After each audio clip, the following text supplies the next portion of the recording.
ఓం శ్రీ సాయిరామ్. భగవాన్ శ్రీ సత్యసాయి బాబా వారి యొక్క దివ్య శ్రీచరణాలకు మనందరి తరఫున హృదయపూర్వక నమస్సుమాంజలు. అహం సత్యబోధక చెన్నై దివ్య జ్ఞాన యజ్ఞము.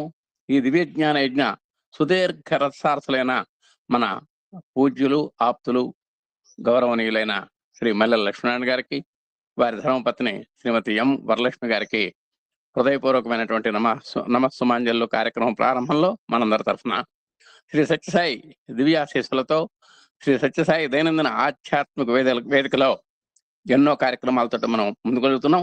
ఇప్పుడు 6వ సంక్రాంతిలో ఏఎస్బి అడుగు పెట్టడం ఇవాళ మనందరికీ సంతోషకర అనేటువంటి విషయం.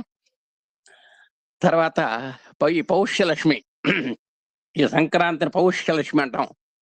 అన్ని లక్ష్మిలో కూడా పౌష్యలక్ష్మిమా.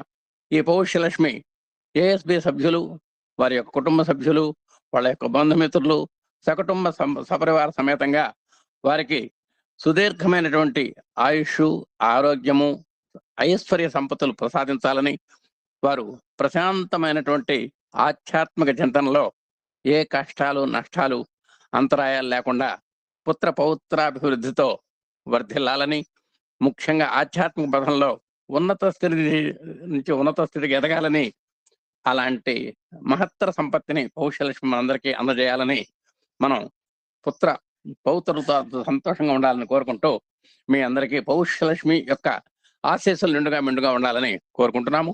ఈరోజు కార్యక్రమాల్లో అనంతలో పాదుక గురించి మన వల్లి మోహన్ గారు ఏమైనా చెబితే చక్కగా 2 వాక్యాలు అందరూ వింటారు.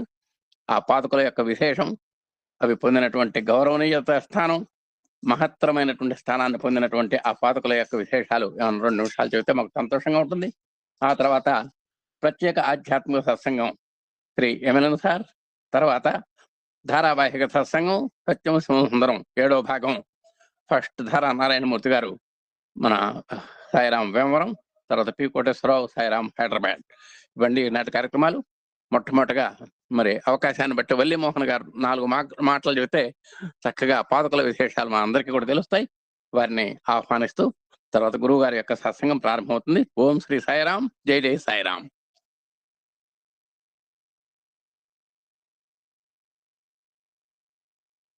అమ్మ వల్లి మోహన్ గారు 4 మాటలు మాట్లాడండి చాలు. Sairam sir, I already told. దేని గురించి సార్? పాదాల గురించా? ఆ పాదుకల గురించి అండి. Okay sir. అహం సత్యబోధక పాతకాలు ఆ సినిమాలో చూపించటం అది ఒక మాయలా ఉంది. నాకు తెలియదు అసలు ఇలాంటి జరుగుతాయని. So it all due to Swami's grace only, I can say. So I was so happy that I saw those podcasts in picture. Okay. Sairam sir, thank you. Sairam ante హృదయపూర్వక ధన్యవాదాలు. But these podcasts belong to only Aham Satya Bodhaka, not MLN sir, not mine. Okay. It's Swami's podcasts. Thank you sir.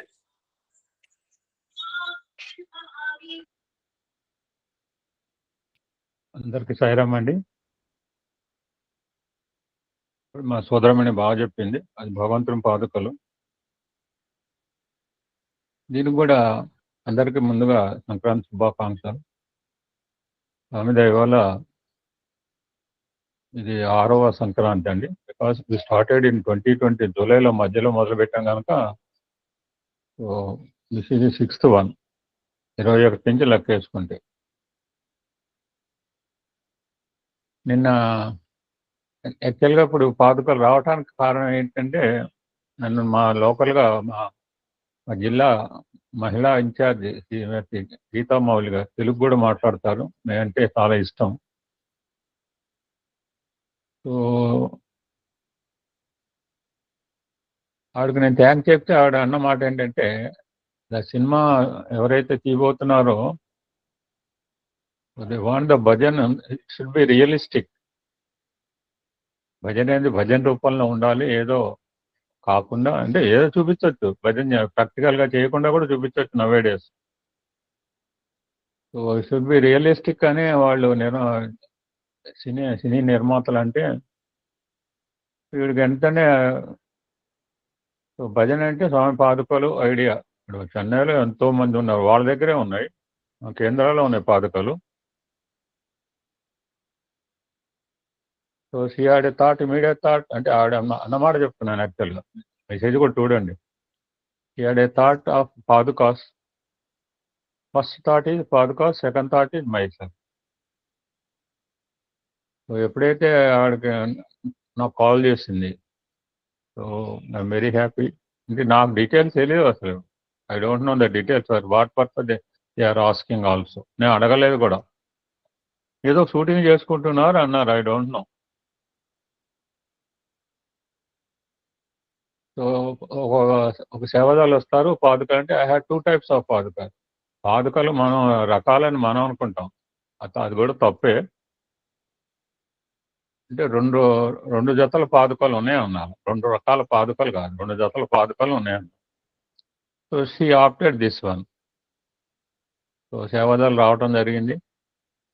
నేనేం అడగలేదు, ఎప్పుడు ఇస్తారు ఏం అడగలేదు. మీరు చూడండి, అవి బంగారు పాదుకలు. వాళ్ళకి ప్రశ్నలు వేస్తాడు ఇంకోడైతే.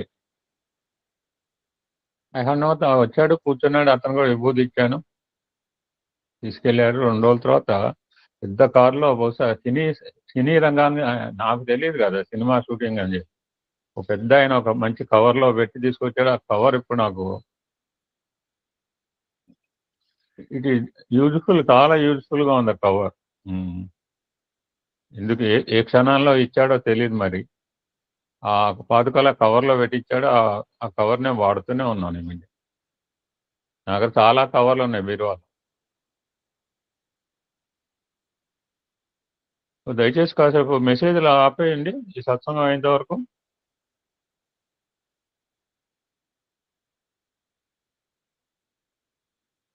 So that is a brief history అండి. అది అందులో వెళ్ళటము, చూడటం, నాకు చూసినప్పుడే తను పులకరించింది కుంభకోణంలో. ఎంత ఆనందం అంటే, నేను ఆనందాన్ని షేర్డ్ విత్ ఆల్. వెనక రోలో కూర్చున్నాను, వెనకాలంతా విఐపీలు కూర్చున్నాను, అందరూ విఐపీలే సంస్థలో. వాళ్ళందరికీ చెప్పడం అంటే ఆనందాన్ని పంచుకోవాలన్నమాట. నేను ఒక్కనే, నా పక్కన రాజా ఉన్నాడు. నేను ఆ బిట్టి వచ్చేదో మాకు తెలియదు కదా, ఎక్కడ వస్తుందో పాదుకలు, ఐ డోంట్ నో.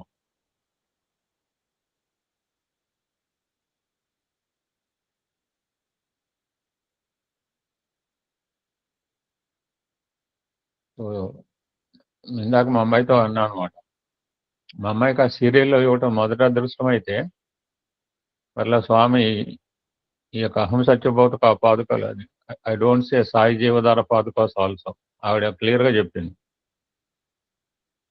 ఈ అహం సత్యక బోధక పాదుకలు మరలా ఎవర్ లాస్టింగ్, అది ఎవర్ లాస్టింగ్.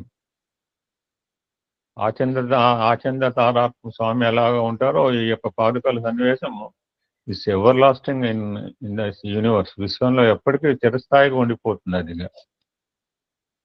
ఎందుకంటే నాకు అనిపించింది రాత్రి, చెన్నైలో ఎంతోమంది దగ్గర పాదుకలు లేవు.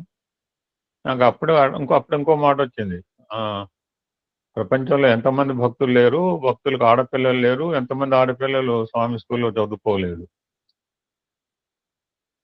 ఏమో, మేము ఎంత చేసినా స్వామికి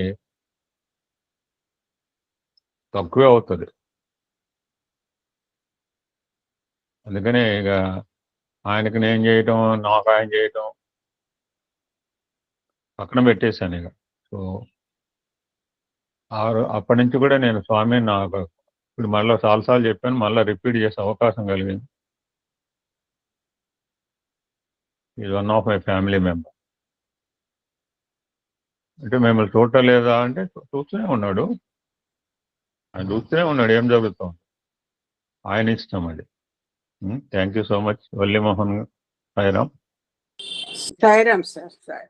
థ్యాంక్ యూ. సో కొన్ని విషయాలు సంక్రాంతి గురించి ఇవాళ ముచ్చరించుకుందాం.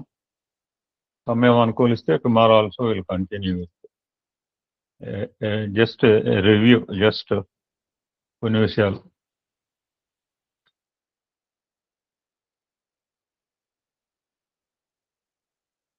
ఒక మాట చెప్తారు స్వామి, 2-3 రోజులు కూడా చూస్తూనే ఉన్నది సంక్రాంతి సంబరాలు, ఎస్పెషలీ ఇన్ గోదావరి డిస్ట్రిక్ట్. తెలుసుకోవాలి, వద్దు చేయొద్దని ఎవరంటలేదు. మా దగ్గర జల్లికట్టు బలికట్టు ఏదో చేస్తుంటారు తమిళనాడు. ఇక్కడ డ్రమ్స్ వాయిస్తుంటారు పొద్దున్నే. మా దగ్గర పిల్లలు చాలా మంది పార్క్ లో డ్రమ్స్ బాగా కొడుతుంటారు, రకరకాల డ్రమ్స్. చిన్న డ్రమ్ దగ్గర నుంచి పెద్ద మెడలో వేసుకుంటారు. ఎవరి ఆనందం వాళ్ళది. అది ఒక మాట చెప్పారు స్వామి ఒక సందర్భం, నువ్వు you can go forward.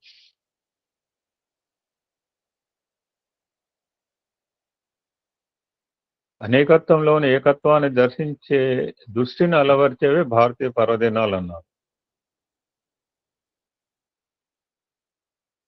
Every act ఇది భగవంతు కర్మే, ఇది భగవంతుడి పని, మనం ఎత్తుకోకర్లేదు.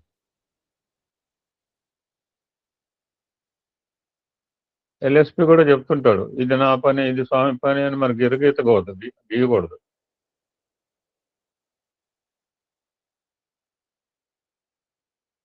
ప్రతి పండుగకు నిర్దేశించబడిన సంప్రదాయాలు ఎన్ని ఉన్నా అంతరార్థం గ్రహించి ఆరోగ్యము, ఆహ్లాదం, ఆనందం అనుభవించాలి. This is the world. సందర్భంలో ఒక అనిల్ కుమార్ గారు కారణం, జనరల్ గా ఆయన ట్రాన్స్లేషన్ చేయకుండా పండుగలు ఉండవు, సంవత్సరానికి 10-12 చెప్తుంటారు నేను పండుగలు. ఒకసారి పోలేదు, అక్కడ బెంగళూరులో ఉన్నాక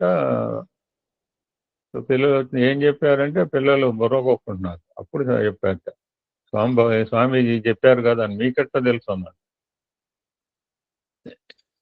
స్వామిజీ ఏ పండగ అయినా అంతరార్థం ఒకటే, చెప్పే విధానాన్ని మారుస్తారు, చేంజ్. అటువంటి క్యాలెండర్లో ఇంగ్లీష్ న్యూ ఇయర్ తర్వాత వచ్చే ఫస్ట్ పండుగ ఇది. కాల్ సంక్రాంతి, బిగ్గెస్ట్ ఫెస్టివల్ కూడా అంటుంటారు. సంకీర్తన, సమ్యక్ కీర్తన. ఏమ్మా, ఎందుకమ్మా ప్రయోగాలు చేస్తున్నావు? గిరిజా సారదే ఇక్కడ సమ్యకం అంటే హోలీనెస్, పవిత్రం. సమ్యక్ దృష్టి, సమ్యక్ శ్రవణ, సమ్యక్తో ఉన్నాయని కూడా సంస్కృతి. సమ్యక్ అంటే హోలీనెస్. క్రాంతి అంటే సినిమా కూడా వచ్చినట్టు, క్రాంతి అంటే చేంజ్, మార్పు. సంక్రాంతి మీన్స్ ఒక పవిత్రమైన మార్పు అని ఒక అర్థం. మనం ఏంటి ఆ మార్పు అంటే, సూర్య భగవానుడు is moving towards north direction. ఇందాక అమ్మాయి దక్షిణాయనం అంటే సార్ ఉత్తరాయణం ఉన్నారు, లెట్ ఇట్ బి ఆయన.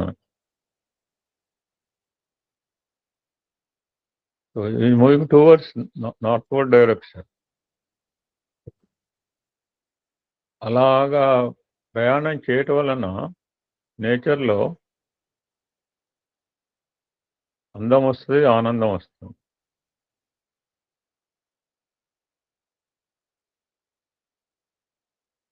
That's why there is a Vedic word,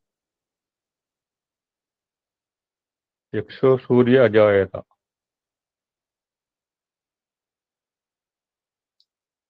see always inside, Sai అంటే.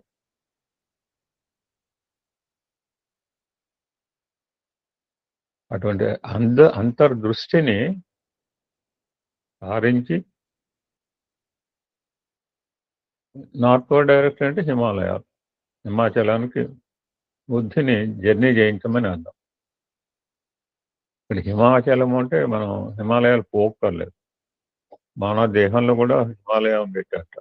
ఈ నిర్మలమైన, నిశ్చలమైన, ప్రశాంతమైన హృదయం ఇచ్చాలి హిమాచలం. సో ఈ సంక్రాంతి పండుగ ఎప్పుడు చేసుకుంటామంటే ఎప్పుడు పడితే అప్పుడు చేసుకోవడానికి లేదు. నాకు తమిళ న్యూ ఇయర్ అంటే April 14 ఫిక్స్డ్. గాంధీ జయంతి అంటే 2వ తారీఖు. కొన్ని ఫిక్స్డ్ ఉంటాయి. ఈ సంక్రాంతి కూడా ఆల్మోస్ట్ ఫిక్స్డ్. 13, 14, 15, 14, 15, 16 అటు ఇటు కొంచెం. మాకు తెలిసినంత 13, 14, 15 చేసుకునేవాళ్ళం. ఈ మధ్య 14, 15, 16 అంటున్నారు. సూర్య భగవానుడు ఒక్కొక్క నెలలో ఒక్కొక్క రాశిలో ప్రయాణిస్తాడు.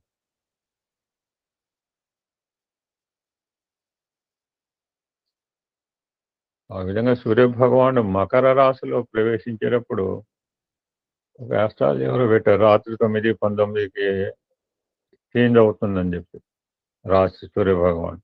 అంటే ఇది క్యాల్కులేట్ ఇప్పటిది కాదు, ఇక మన శాస్త్రం, అనాది శాస్త్రం ఇది. మకర రాశిలో ప్రవేశించినప్పుడు తెసుకోవాలి మకర సంక్రాంతి. ఎప్పుడు మకర రాశిలో ఉండిపోతాడా అంటే కుదరదు. ఇప్పుడు ఫిబ్రవరి మాసం వచ్చిందంటే మన కుంభరాశిలో చేంజ్ అవుతాడు,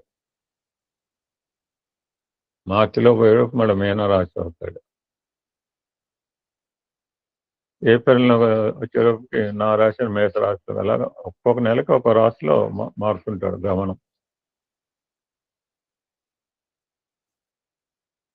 చైత్ర మాసం నుంచి తీసుకుంటే పాల్గొన మాసం వరకు అలాగా ఒక్కొక్క రాశిలోకి.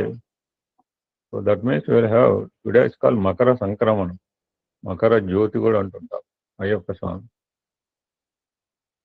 So that means change of రాశి ఈజ్ కాల్ సంక్రమణం. సో మనకు 12 సంక్రమణాలు ఉన్నాయి దీని ప్రకారం.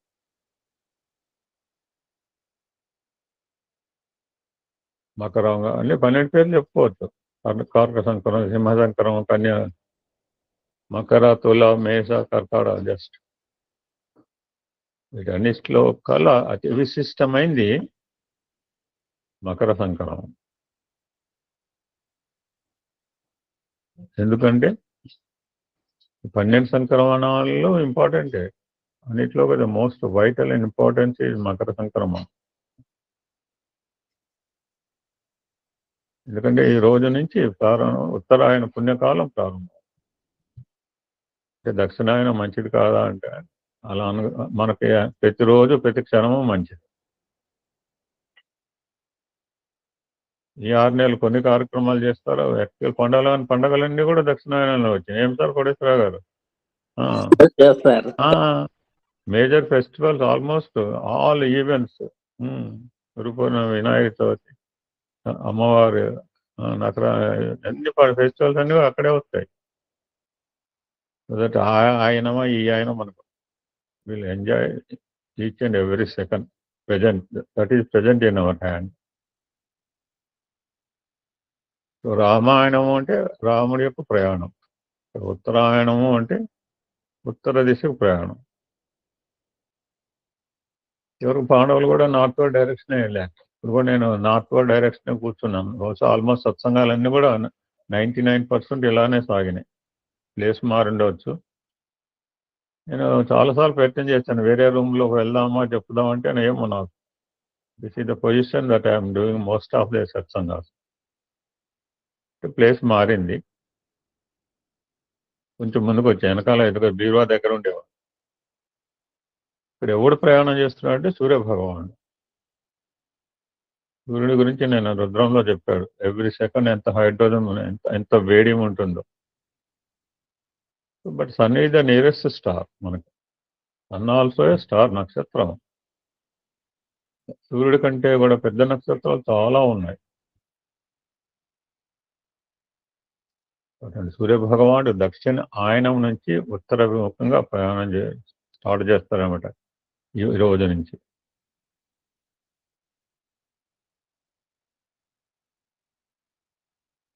సో డివైడ్ చేశారు క్యాలెండర్. ఈ ఉత్తరాయణం అది 6 months, అది 6 months.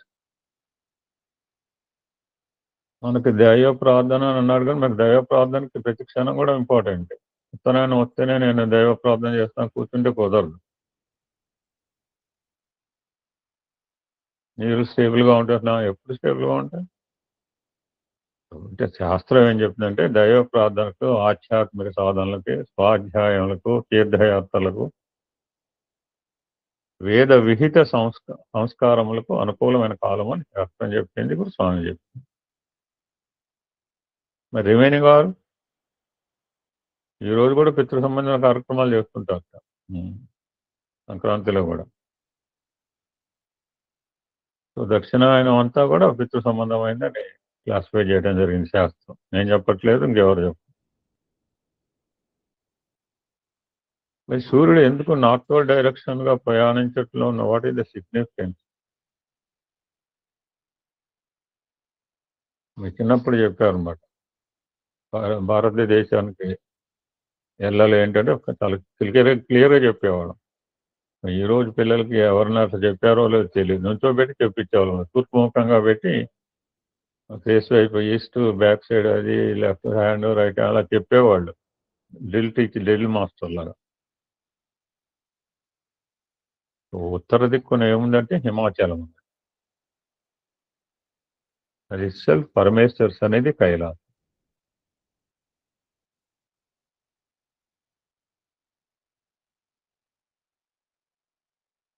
బాగానే ఉంది. సూర్య భగవానుడు నార్త్వర్డ్ డైరెక్షన్ ప్రయాణం చేస్తున్నాడు. సూర్య భగవాన్ నార్త్వర్డ్ డైరెక్షన్ ప్రయాణానికి మరి వాటి మానవుని యొక్క స్పిరిచువల్ ప్రోగ్రెస్ కి ఏమిటి సంబంధం అంటే చాలా బాగా చెప్పారు.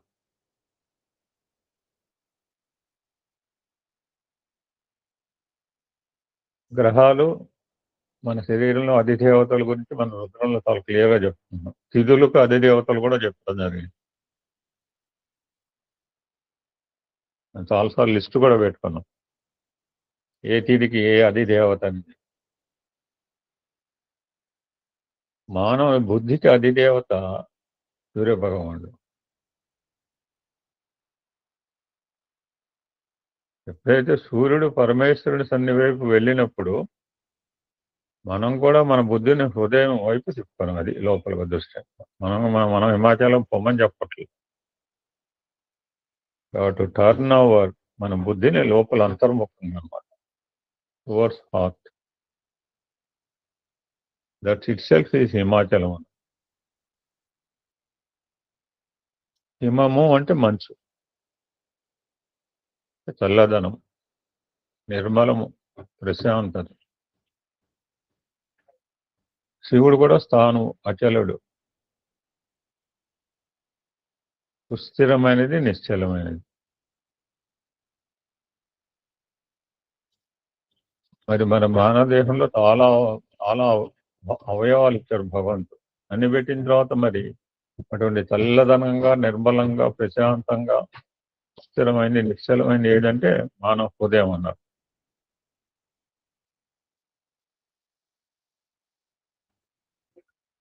అందులో ఉత్త హృదయం అనలేదు, దయగల హృదయమే దైవ మందిరం అన్నారు. జనరల్గా హృదయంలో దయ ఉంటుంది.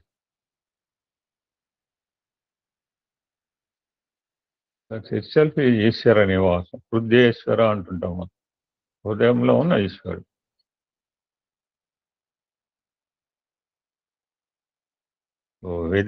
వేదిక్ వర్డ్ ఇజ్ చంద్రమా మానసో జాత చక్షో సూర్య అజాయత. మన చంద్రుడు అనేవాడు మన మనసుకి, సూర్యుడు అనేవాడు దృష్టికి అధిదేవత. నిన్నే మనం అనుకున్నాం, మనస్సు చేతిలో చాలా ఉన్నాయి పనిముట్లు. నేను సత్సంగంలో చెప్పుకున్నాం, 5+5కి మాస్టర్ ఈవిడే. 5+5ని ప్రొవోక్ చేసేది, బయటికి పంపించేది, అన్ని రకాలు చేయించేది మనస్సే.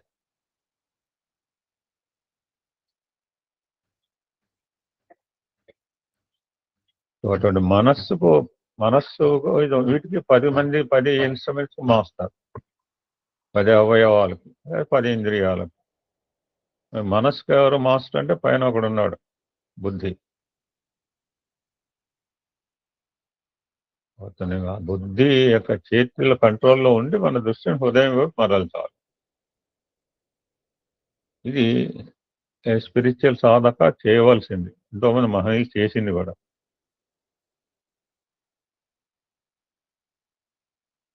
మార్పు అంటే ఏంటంటే మానవ దృష్టిలో మార్పు. దృష్టి బాగానే ఉంది. దృష్టి క్రియేటర్ క్రియేట్స్ అన్నది. నువ్వు నేను చేసింది కాదు, అది క్రియేటర్ చేసిందే బాగానే ఉంటుంది. మన దృష్టి సరిగా.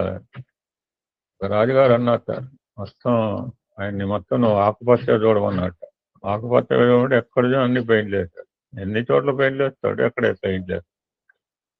అప్పుడే ఎవరో మహనీయుడు చెప్పాట, అన్ని చోట్ల పెయింట్ వేసేవారు, నువ్వు గ్రీన్ గ్లాసులు పెట్టుకో, నీకు అన్నీ కనపడతాయి. దట్స్ ఈ సంక్రాంతి పండుగ అనేది చేంజ్ ఇన్ ద నేచర్. సహజం ప్రకృతిలో మార్పు అనేది సహజం. మాకు అప్పుడే అనుకున్నాను టెంపరేచర్ 30గా వస్తుంది, నెమ్మదిగా పెరుగుతుంది. ఆ మార్పు కూడా ఎట్లా ఉంటుంది అంటే ఆహ్లాదకరంగా ఉంటుంది. అటువంటి సంక్రాంతి పండుగ అనేది 3 రోజులు చేస్తారు ఆనవాయితీ అనమాట. 4 రోజులు కూడా చేస్తారని చెప్తున్నారు. 4వ రోజు మనకి 3 దినాలు ఏంటంటే ఈరోజు భోగి, సంక్రాంతి, కనుమ.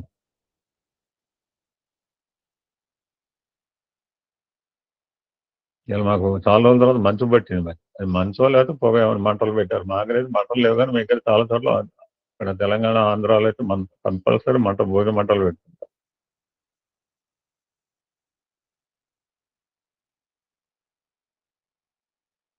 స్వామి ఒక పద్యం చెప్తుంటారు. దినకరుడు శాంతుడై తోచి దినములింక పురుషనయ్యి, చలిగాలి చురుకు హెచ్చి, పొలములందున రేయి గుడ్డు వెన్నెలలోన కుప్పలను నూర్పు కాపులు, గొంతులెత్తి పదములను పాడదొడదు. పచ్చ పువ్వులు జనపతి చేలకు ముత్యాల సరులు గుర్తు. ఆ జనం చూడండి ఎంత బాగుంటుంది, ఎల్లో కలర్ బ్యూటిఫుల్. అలాగే సన్ఫ్లవర్ కూడా పక్కన మా రైల్లో పోతుంటే బస్సులో చూడండి, మొత్తం జనపనార వేశారనుకోండి. అలానే మిరప పండు కూడా ఈ తెనాలి ఏరియా మిరప పండు, కుంకుమ మిరపదాలు, బంతి పువ్వులు మొగములల్లంతా విప్పి, పుష్కలంగా రైతుల ఇంటికి ధాన్యం వస్తుంది. మన గృహంబుల ధాన్య సంపదలు నిలిపి సరసురాలైన సంక్రాంతి పండుగ వచ్చి బ్యూటీ.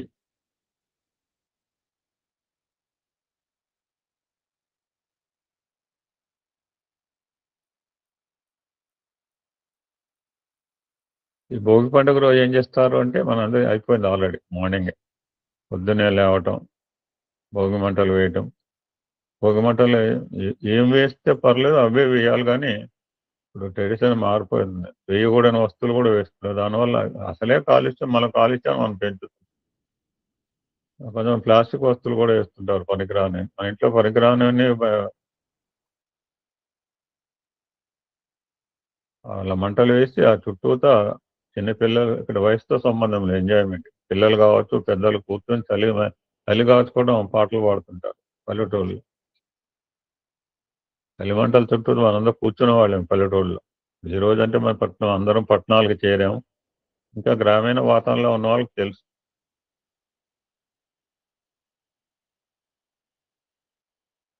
ఇక్కడ మనం వేసే పాత వస్తువులు కావచ్చు, పనికిరాని అనుకోవద్దు. ఇక్కడ దట్ ద ఫీలింగ్స్, మన శరీరంలో ఉన్న భావాలను, అనవసరపు విషయాలని, అనవసరపు గుణాలని, మనకు పనికిరాని గుణాలని జ్ఞానం అనే మంటలు వేసి తాగుతారు. భోగి మంట వేయటంలో ఉంది.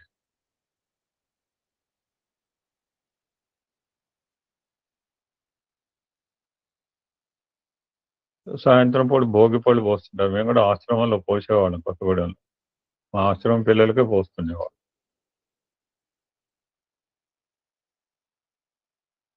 సో భోగి పళ్ళు పోయడంలో అంతరార్థం ఏంటంటే వాళ్ళు చక్కగా కూర్చోబెడుతుంది. ఇప్పటికే చేస్తుంటారు, సమితుల్లో, చాలా సమితుల్లో చేస్తుంటారు. వాళ్ళ నెత్తి మీద ఏమిస్తుంటారు, ఆ పళ్ళు ఈ పళ్ళు వేయరు, కేవలం రేగి పళ్ళు, చెరక ముక్కలు, శనగలు, నాణెములు.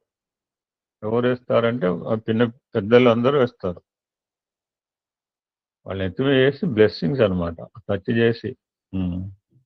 ఎక్కడ పక్కడ ఇసరటం కాదు, పెళ్లిలో చూసినట్టుగా అక్షంతలు ఇసరటం కాదు. ఆ పిల్లల దగ్గరికి పోయి you can keep on their head. Nothing but this is the blessing to that children, kids. ఆ పిల్లలకు చాలా సంబరం, ఆనందంగా ఉంటుంది. మరి చిన్న చిన్న పిల్లలు 1 year 1.5 పిల్లలు కూర్చోబెట్టండి, చేయండి, ఎంత ఆనందంగా. ఇప్పుడు 6 సంవత్సరాలు 7 సంవత్సరాలుగా తెలుసు, చిన్నపిల్లలు కనుక కూర్చోబెడితే అదొక వాళ్ళకి ఒక ఆట అనమాట. నెత్తి మీద పడుతుంటాయి కింద. I think everybody enjoyed that beauty. ఇది భోగిపళ్ళు అండి. So remaining part you can try to see in the tomorrow because 2 satsangs are pending today. So రేపు సమయం ఉంటే రేపు కొన్ని I put some messages regarding this Bhogi పండుగ. చాలా బాగుంటాయి.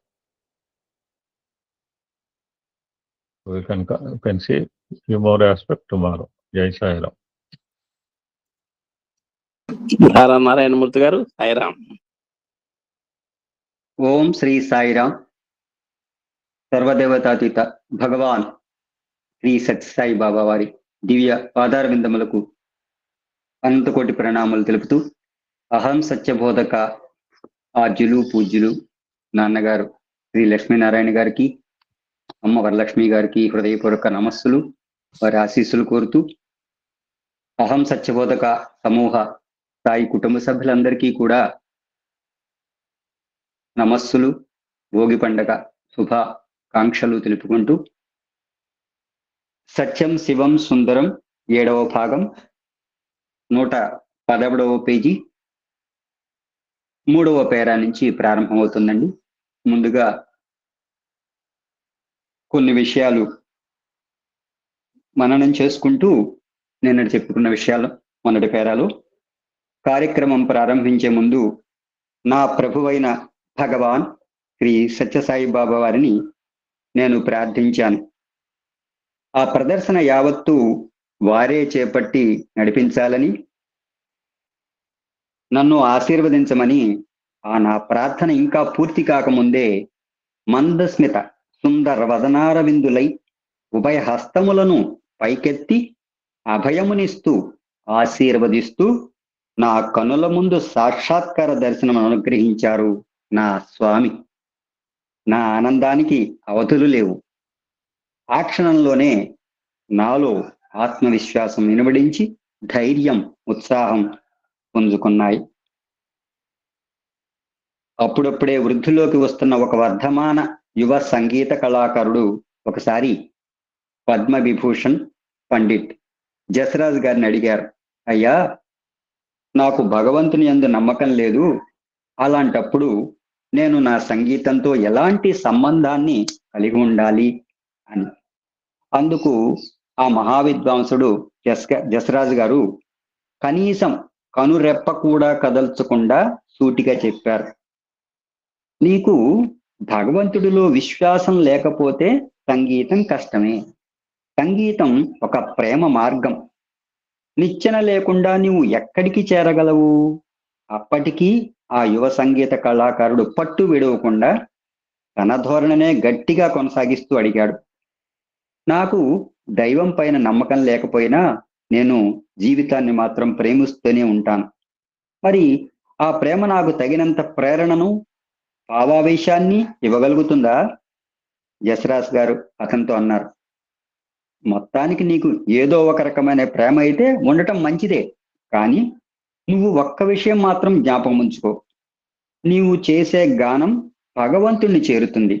ఎందుకంటే ఆయన సంగీతాన్ని అమితంగా ప్రేమిస్తాడు, ఇష్టపడతాడు. ఆయన గానకళా ప్రియుడు, గానలోలుడు. ఆయనపై నీకు విశ్వాసం లేదు కాబట్టి గానం చేస్తున్నప్పుడు నీవు ఆయన్ను పిలవటం లేదు. ఏదేమైనా కానీ నువ్వు ఒక్క విషయం బాగా గుర్తుంచుకోవాలి. ఇక్కడ స్వామివారి విషయం ఒకటి మనం మననం చేసుకోవాలి. సాయి మాత పిత దిన బంధు సఖ తెరే చరణో మే సాయి మేరా కోటి ప్రణాం. ఒక బాలుడు పాడుతూ ఉంటే అక్కడ నువ్వు మాతా పిత అంటున్నావు కదరా బాబు అని చెప్పేసి వాళ్ళ అమ్మగారు అక్కడ వాళ్ళ ఇంటి దగ్గర గ్యాస్ పొయ్యికి ఆ యొక్క చీర అంటుకుని వేదన పడే సమయంలో స్వామివారి కాపాడటం అనేది మనం ఒకసారి గుర్తు చేసుకోవాల్సిన అవసరం ఉంది ఇక్కడ. అందుకనే ప్రేమతత్వం అనేది ఆ విధంగా చెప్తున్నారు పరమాత్మ. అదేమిటంటే మనలో ప్రతి ఒక్కరికి ఆత్మ అనేది ఉంటుంది. ఈ ఆత్మలన్నిటికీ ఆయన పరమాత్మ. నీవు ఆయన నమ్మినా నమ్మకపోయినా ఆయన నిన్ను ప్రేమిస్తూనే ఉంటాడు. సంగీతం ప్రేమకు భాషా రూపం. అది ప్రేమను వ్యక్తపరుస్తుంది. కాబట్టి నీవు ప్రేమతో గానం చేస్తే ఆ గానమును దైవం చాలా ఇష్టపడతాడు. అయితే నీవు నీ హృదయపు లోతుల్లో నుండి చేసే గానాన్ని ఆయనకు సమర్పణ గావిస్తే అలాంటి సంగీతం సదా ప్రేమపూరితం అవుతుంది, దైవ ప్రేరితమై ఉంటుంది. ఇక్కడ కొన్ని విషయాలు కూడా చెప్పుకోవాల్సిన అవసరం ఉంది. భగవంతుడు అనుగ్రహం చాలా విశేషమైనది. ఎందుకంటే ఈ రోజుతో ధనుర్మాస వ్రత దీక్ష పరిపూర్ణమై ఉదయకాలం చాలా బాధ వేసింది. 30 రోజులుగా నిర్విరామంగా ఉదయ బ్రాహ్మీ ముహూర్త సమయంలో మేలు కొలిపే అనుగ్రహాన్ని స్వామివారు చక్కగా ఏర్పాటు చేశారు. తిరుప్పావై పాసుర పారాయణలతో ఆ ఆండాళ్ళమ్మ తల్లి యొక్క చెప్పిన విషయాలన్నీ అవగతం చేసుకుంటూ ఈ రోజున ఆవిడ ఆ పరమాత్మలో ఐక్యమయ్యే రోజు. ఇటువంటి అదృష్టాన్ని కూడా భగవంతుడు నాకు కూడా కల్పించడం గొప్ప అనుగ్రహమే. ముందుగా మనం చెప్పుకున్నట్టుగా ఆ స్వామి అనుగ్రహం చాలా అపూర్వమైన. ఎందుకనే భగవాన్ ఇందాక పేర్లలో చెప్పుకున్నాం కదండి. అదే విధంగా ఏంటంటే సంగీతం అనేది ప్రేమకు భాషా రూపం, అది ప్రేమను వ్యక్తపరుస్తుంది. కాబట్టి నీవు ప్రేమతో గానం చేస్తే ఆ గానమును దైవం చాలా ఇష్టపడతాడు. అయితే నీవు నీ హృదయపు లోతుల్లో నుండి చేసే గానాన్ని ఆయనకు సమర్పణ గావిస్తే అలాంటి సంగీతం సదా ప్రేమపూరితము దైవ ప్రేరితము అయి ఉంటుంది. సాధారణంగా గొప్ప సంగీత కళాకారులు గొప్పగా సంగీతాన్ని ఆలపిస్తారనేటువంటి లోకోక్తిని నువ్వు తరచుగా వింటూనే ఉండవచ్చు. ఆ సంగీత కళాకారులంతా గొప్పవాళ్ళు అయ్యారంటే అందుకు కారణం వారు సంగీతం ఆలపించే చోట భగవంతుడు నిలిచి ఉండటమే. అందుకనే స్వామి చెప్తూ ఉంటారు, ఆలోచన రూపంలో ఉన్నటువంటి ప్రేమ సత్యం అన్నారు, కర్మ రూపంలో ఉన్న ప్రేమ ధర్మము అన్నారు, అనుభవంగా ఉన్న ప్రేమ శాంతి అన్నారు, అవగాహనగా ఉన్న ప్రేమ అహింస అన్నారు. ఎంత అద్భుతంగా విశ్లేషించారో స్వామివారు. అందుకు కారణం వారు ఆలపించడం భగవంతుడు నిలిచి ఉంటారని చెప్పారు. అదంతా చెప్పిన తర్వాత జసరాజు గారు ఇంకా ఇలా అన్నారు, అబ్బాయి విచారించకు, త్వరలోనే నీవు దైవాన్ని విశ్వసిస్తావు. ఎందుకంటే ప్రేమ లేకుండా ఎవ్వరూ సంగీతాన్ని ఆలపించలేరు. పండిట్ జసరాజు గారి సంగీతాన్ని గురించి వారి జీవితాన్ని గురించి మనము సంక్షేపము గ్రహించేందుకు అర్థం చేసుకునేందుకు ఈ పై సంభాషణ సారాంశమే చాలు. ప్రేమతో పాడే సంగీతాన్ని గానాన్ని భగవంతుడు ఎల్లవేళలా ప్రేమగా ఆలకిస్తాడనే విశ్వాసం పండిట్ జసరాజు గారికి ఎలా కలిగింది, ఎలా అనుభవం అయింది? జసరాజు గారు కేవలం 16 ఏండ్ల కిషోర ప్రాయంలో ఉన్నప్పుడే ఆయనకు ఒకనాటి రాత్రి స్వప్నంలో భగవంతుడు బాలకృష్ణ రూపంలో దర్శనమిచ్చి స్వయంగా చెప్పారు, ప్రేమతో గానం చేసే సంగీతాన్ని భగవంతుడు సర్వదా ఇష్టపడతాడని, ప్రేమిస్తాడని. వాస్తవానికి అప్పటికి జసరాజు గారికి శ్రీకృష్ణుడి గురించి అంతగా తెలియదు. ఎందుకంటే ఆయన అప్పటికి హనుమాన్ పట్ల భక్తి కలిగి ఉండేవాడు. హనుమంతుని ద్వారా శ్రీరాముల వారి పట్ల కూడా. ఈ సంగతి జరిగింది 1946లో. అప్పటికి ఇంకా భారతదేశం స్వాతంత్ర పోరాటంలో గెలుపొందలేదు. అప్పటికి ఈ దేశం బ్రిటిష్ పరిపాలన క్రిందే ఉంది. ఒకనాటి రాత్రి జసరాజు గారికి స్వప్నంలో బాలకృష్ణులు దర్శనమిచ్చి తన కుడి చేతిని జసరాజు గారి వైపు చూపిస్తూ, నీవు గానం చేసినప్పుడు అది శీఘ్రమే నన్ను చేరుతుంది అన్నారు. అద్భుతమైన విషయం. అప్పుడు బాలకృష్ణులు తమ ఎడమ ప్రక్కన కూర్చున్న జనుల వైపు చూపించారు. వారిలో ఒక పూజారి, ఒక పండితుడు, ఒక వైస్రాయి గవర్నర్, ఇంకొక నవాబు రాజు ఉన్నారు. వారి వైపు ఎడమ చేతిని చూపుతూ, పూజలు, వ్రతాలు, నైవేద్యాలు ఇవన్నీ వారికి చెందుతాయి అన్నారు బాలకృష్ణమూర్తి. జసరాజు గారి తండ్రి గారైన పండిట్ మోతీరామ్జీ హిందుస్థానీ శాస్త్రీయ సంగీతంలో మేవాటి ఘరానా సాంప్రదాయానికి చెందిన మేటి గాయకులుగా అత్యంత ప్రఖ్యాతిగాంచిన వారు. ఆయన జసరాజు గారిని 3 ఏండ్ల ప్రాయంలోనే సంగీత ప్రపంచంలోకి ప్రవేశపెట్టారు.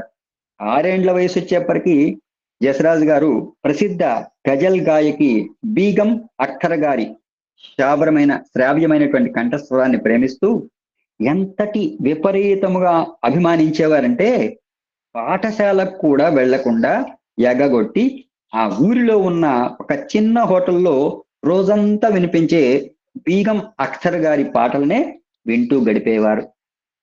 చాలా చిన్న వయసులోనే తండ్రిని కోల్పోవడంతో జస్రాజ్ గారు తన అన్నగారైన పండిట్ మణిరామ్జీ శిష్యరగంలోను, అనంతరం మహారాజా జయవంత్ సింగ్ జీ వాఘేలా గారి శిష్యరగంలోను సంగీత శిక్షణ పొందారు. 1963లో జస్రాజ్ గారు బొంబాయికి తమ మకాం మార్చే నాటికే ఆయన ఒక ప్రసిద్ధ గాయకునిగా ఖ్యాతిని ఆర్జించారు. శ్రమ పడకుండా అలవోకగా 3.5 శృతిని దాటి ఉచ్చ స్థాయిలో పైకెగసి కంగుమని మ్రోగే సుసంపన్నమైన కంఠస్వరంతో శ్రోతల మనస్సులను, హృదయాలను కదిలించే భావ రాగ తాళ సమ్మేళంతోనూ ఆయన సంగీత రంగంలో తనకంటూ ఒక విశిష్ట స్థానాన్ని సృష్టించుకున్నారు. ఆయన గాత్రంలోని స్పష్టమైన ఉచ్చారణ, పటిష్టమైన ధారణ మేవాటి ఘరానా సాంప్రదాయక ఖయాల్కు ఒక మేలిమి చిహ్నంగా నిలిచిపోయాయి. పండిట్ జస్రాజ్ గారు 1966లో తమ మిత్రులొకరి ద్వారా భగవాన్ శ్రీ సత్యసాయిబాబా వారిని గురించి అనేక విషయాలను తెలుసుకోవడం జరిగింది. అప్పుడు ఆయన తన మనసులో, బాబా నాకు దర్శనమసిగి నా సంగీతం వారికి వినిపించే అవకాశం నాకెందుకు ఇవ్వకూడదు అనుకున్నారు. ఆయన ఆ విధంగా అనుకున్న 3 రోజుల తర్వాత ఆయనకు ఒక తంతి సందేశం అందింది. భగవాన్ శ్రీ సత్యసాయి బాబా వారు హైదరాబాద్కు వస్తున్నారు, అక్కడ వారు మిమ్మల్ని చూడాలనుకుంటున్నారు అని ఆ టెలిగ్రామ్ లో ఉంది. భగవాన్ బాబా వారు హైదరాబాద్ లో ఒక భక్తుని ఇంట విడిది చేసి ఉండగా ఒకనాటి సాయంత్రం చాలా ప్రొద్దుపోయిన తర్వాత ఆ భక్తుని ఇంటి డాబాపై కేవలం స్వామివారి ఒక్కరి కోసం మాత్రమే వారి దివ్య సమక్షంలో 1 గంట సేపు తన హృదయగత సంగీతాన్ని భగవానుల దివ్య పాదాల మురోల సమర్పిస్తూ మనసు తీరా ఆలపించారు పండిట్ జస్రాజ్ గారు. దేవదేవుని కోసం ఆ దేవ గంధర్వ గాయకుడు ఆలపించిన సంగీతానికి ఆహ్లాదకరమైన ఆ పరిసర వాతావరణం కూడా తోడి అనువుగా సహకరించి వారి గానానికి పరిపూర్ణత చేకూర్చినట్లయింది. భగవాన్ బాబావారు పండిట్ జస్రాజ్ గారిపై అపార ప్రేమను కురిపిస్తూ తామిరువురు ఆప్యాయంగా చేతులు పెనవేసుకున్నట్లుగా ఉండిన ఒక ఫోటోను సృజించి దానిని జస్రాజ్ గారికి ఎంతో ప్రేమగా ప్రసాదించారు. ఆ విధంగా ఆ దేవదేవుడు, ఆ గంధర్వ గాయకుడు ఇరువురి నడుమ ఏర్పడిన ఒక ఉదాత్తమైన దివ్య అనుబంధానికి ఆనాడు శుభారంభమైంది. ఆ తర్వాత పండిట్ జస్రాజ్ గారు స్వామివారిని హైదరాబాద్లో అనేక పర్యాయాలు దర్శించుకున్నారు. అలాంటి ఒక సందర్భంలో ఆయన పుట్టపర్తికి రావాల్సిందిగా భగవాన్ ఆహ్వానించారు. ఆ ప్రకారమే పండిట్ జస్రాజ్ గారు 1974లో ప్రప్రథమంగా ప్రశాంతి నిలయాన్ని సందర్శించారు. ఆయన మొదటిసారి ప్రశాంతి నిలయానికి వచ్చినప్పుడు అక్కడ ఆయనకు ఎదురైన అనుభవం ఒక రకంగా ఆయనకు మరిచిపోదగినదిగా పరిణమిస్తున్న తరుణంలో భగవాన్ బాబా వారి జోక్య ప్రమేయములతో ఆ అనుభవం కాస్త ఆయన జీవితంలోకెల్లా మరపురాని మధురమైన అనుభూతిని మిగిల్చిన సందర్భంగా మలుపు తిరిగింది. ఇక్కడ ప్రేమతత్వం గురించి చెప్తూ భగవాన్కి గానలోల ప్రియుడు అని చెప్పారు కదండి. మనం ఒక విషయం కూడా మననం చేసుకోవాలి. ఘంటసాల గారి కూడా అక్కడ స్వామివారి దగ్గర ఉన్నప్పుడు ఆయన లేవలేని పరిస్థితుల్లో కూడా స్వామివారు అక్కడికి వెళ్ళి ఆయన గానానికి పరవశించినటువంటి ఆయన భగవంతుడు చక్కగా వారి దగ్గరికి వెళ్ళి వాళ్ళకి స్వాంతన చేకూర్చారు ఘంటసాల గారికి కూడా. ఇవన్నీ కూడా మనం మననం చేసుకోనే సమయం ఇటువంటి సమయము. అలాగే 1974లో ప్రథమంగా ప్రశాంతి నిలయానికి విచ్చేసినప్పుడు పండిట్ జస్రాజ్ గారు తనతో పాటుగా 3 కళాకారులను వెంట నెడుకొని భగవాన్ దివ్య సన్నిధిలో గానం చేసేందుకు సిద్ధమై వచ్చారు. కానీ ఆయన ప్రశాంతికి చేరేసరికే అక్కడ అంతటా తండోపతండాలుగా భక్తజనం నిండిపోయి ఉన్నారు. ఆయన అక్కడి ఆశ్రమ విచారణ కార్యాలయంలోని వారికి బాబా గారి ఆహ్వానం పైనే తాము అక్కడికి వచ్చామని వివరించి చెప్పిన మీదట కూడా ఆ జనసమూహంలో ఆయన్ను పట్టించుకునేవారే ఎవరూ లేకపోవటం వల్ల ఒక రోజంతా ఆయన పూర్తిగా వేచి ఉండాల్సి వచ్చింది. ఆనాటి సాయంత్రానికి ఆయన ఓపిక నశించి పట్టరాని కోపంతో అక్కడి నుండి వెనుతిరిగి వెళ్ళిపోవటానికి నిశ్చయించుకుని అద్దెకు ఒక కారు కుదుర్చుకుని అందులో తమ సామాన్లు పెట్టిస్తుండగా సరిగ్గా ఆ తరుణంలోనే ఒక సేవాదళ్ వాలంటీర్ పరిగెత్తుకుంటూ ఆయన వద్దకు వచ్చి, బాబావారు మిమ్మల్ని ఉండిపొమ్మని కోరుతున్నారు, ఈ రాత్రి 8 గంటలకు స్వామివారిని దర్శించుకునేందుకు రమ్మని మిమ్మల్ని పిలువనంపారు అని చెప్పాడు. అంతేకాదు వెంటనే వారు బస చేసేందుకు ఒక గదిని కూడా ఏర్పాటు చేశారు. ఆనాటి రాత్రి 8 గంటల సమయంలో పండిట్ జసరాజ్ గారు స్వామివారి దివ్య సమక్షానికి చేరుకున్నారు. అది ఒక చిన్న ఆడిటోరియం, అది మందిరానికి పక్కనే ఉంది. ఆ ఆడిటోరియంలో అప్పుడు స్వామివారి చుట్టూ అతి కొద్ది మంది సేవాదళ వాలంటీర్లు మాత్రమే ఉన్నారు. అక్కడ స్వామివారితో పాటుగా పూర్ణచంద్ర కమానీ గారు, ఆయన భార్య కూర్చుని ఉన్నారు. పండిట్ జసరాజ్ గారు స్వామివారి దివ్య ఆశీస్సులు పొంది తన సంగీత కచేరీ ప్రారంభించారు. ఆయన పాడుతుండగా మధ్యలో భగవాన్ ఆయనను చలో మన్ గంగా యమునా కే తీర్ అనే మీరా భజనను ఆలపించమని కోరగా ఆ గంధర్వ గాయకుడు ఆ భక్తి గీతాన్ని తన్మయత్వంతో ఆలపిస్తూ ఉంటే భగవానులు బ్రహ్మానంద భరితులై సంపూర్ణ శుద్ధ నిశ్చల స్థితిలో స్థాణువులై నిమీలిత నేత్రాలతో ఆ అమర గానమును ఆలకిస్తూ ఆనంద లోక విహారులై ఉండగా భగవానుల నేత్రముల నుండి పారవస్య బాష్పములు ఆనందామృత ధరలే స్రవిస్తూ వారి చెక్కిళ్ల మీదుగా క్రిందకు ప్రవహించసాగినవి. ఈ రోజున ఉదయం ఈ తిరుప్పావై పాసుర పారాయణలు, స్వామివారి నామగానామృతాలతో రోజు మైమరసు పోస్తూ నేను హృదయాలను పొందుతూ అందరినీ ఆనందం చేసే అనుగ్రహాన్ని ప్రసాదించారు స్వామివారు. నాకు కూడా ఈ విషయం చదువుతుంటే చాలా బాధ వేసి ఉదయకాలంలో ఏడ్చాను కూడా, స్వామి ముందే ఏడ్చాను. ఈ రోజుతో నీ గానామృతం మైకు ద్వారా వినిపించేటువంటి ఆ యొక్క దీక్ష, వ్రత దీక్ష సంపూర్ణమైన స్వామి. అయినా సరే నీ పాదసేవ విడువకుండా చేస్తాను తండ్రి, ఆ పాదసేవ విడువకుండా చేసేట్టుగా ఆ సంకల్ప బలాన్ని, భక్తిని, శక్తిని పరమాత్మాని ప్రార్థించాను. అందుకంటే మనం ఏం చేయగలం? అదేవిధంగా ఈ యొక్క ఆ పరమాత్మ పారవస్య భాష్యములు ఆనంద అమృత ధరలి శ్రవిస్తూ వారి చిక్కిళ్ల మీదుగా క్రిందకు ప్రవహించసాగినాడు. లోకమంతా ఒక్కసారి స్తంభించిపోయినట్లుగా అయింది. ఆ విధంగా 15 నిమిషాల పాటు ఆ గంధర్వ గాయకుని మధుర భక్తి గానమును ఆస్వాదిస్తూ గానలోళ్లకు భగవానులు ఆనందించారు. అప్పుడు అక్కడ స్వామి సన్నిధిలో ఉండిన అతి కొద్ది మంది భాగ్యశాలులకు, భక్త సేవక జనులకు అదొక అద్భుతమైన భావాతీత అనుభూతిని మిగిల్చిన అపురూప అనుభవం. ఆ విధంగా మొత్తం 90 నిమిషాల పాటు సాగిన ఆ ఆత్మానంద ప్రేరకమైన అమరగానం అనంతరం స్వామివారు ఒక నవరత్న ఖచ్చిత అంగుళీయాన్ని సృజించి దానిని ప్రేమగా పండిట్ జసరాజ్ గారికి ప్రసాదించారు. భగవాన్ బాబా వారితో పండిట్ జసరాజ్ గారికి గల అనేక అనుభవాల్లో విశేషమైనవి, ఆసక్తిదాయకమైనవి 2 అనుభవాలను వారి సొంత మాటల్లోనే తెలుసుకోవడం ఎంతైనా సమంజసంగా ఉండగలదు. 1980 దశాబ్దంలో బృందావనంలో స్వామివారు నాకు అనుగ్రహించిన ఒక ఇంటర్వ్యూ సందర్భంలో వారు ఒక వెండి గొలుసును లాకెట్తో సహా సృజించి నాకు ప్రసాదించారు. అటువంటి అమూల్య పవిత్ర వస్తువులు నేను నా స్వరమండల్ పెట్టెలో, అంటే సంగీత సాధనా సమయాల్లో శృతి కోసం ఉపయోగించే సంగీతపు పెట్టె భద్రపరిచి నేను ఎక్కడికి వెళ్ళినా వాటిని నా వెంట తీసుకువెళ్తుంటాను. కొన్ని సంవత్సరాల తర్వాత ఆ గొలుసు నాకు కనపడకుండా పోయింది. నాకు తెలిసి నేను పెట్టడానికి అవకాశం ఉండి అందుబాటులో ఉంటుండే అన్ని చోట్ల నేను దానికోసం తీవ్రంగా వెతికాను, కానీ అది నాకు కనిపించలేదు. 9 నెలల తర్వాత ఒక రోజున నాకు తెలియని విధంగా ఎంతో విచారం కలిగింది. భగవంతుడు ప్రసాదించిన దివ్య కానుకను నేను పోగొట్టుకున్నానే అన్న దుఃఖం నాలో పెళ్ళుబికింది. అప్పుడు నేను, స్వామి, మీరు ప్రసాదించిన గొలుసును నేను ఎందుకు పోగొట్టుకున్నాను? నా వల్ల ఏదైనా తప్పిదము గాని పొరపాటు గాని జరిగిందా? దయచేసి నన్ను క్షమించండి స్వామి అని బాబాను ప్రార్థించాను. అత్యంత ఆశ్చర్యకరంగా అదే రోజున నేను ఆ గొలుసును నా స్వరమండల్ పెట్టెలోనే కనుగొన్నాను. ఎంతటి దివ్యలేలో కదా. అదే చెప్తారు స్వామివారు చెప్తూ మనకి, అసలు ఈ ప్రేమతత్వంలో ఎంత లోతుకి వెళ్ళాలంటే ఆధ్యాత్మిక ప్రేమ, ప్రాపంచిక ప్రేమ తేడా ఉందని చెప్తూ అద్భుతంగా మనం స్వామికి ఏది ఇవ్వాలో అది ఇవ్వలేదు అని చెప్పేసి ఇక్కడ మనకు ఒక చిన్న సంఘటన కూడా గుర్తుకొస్తుందండి.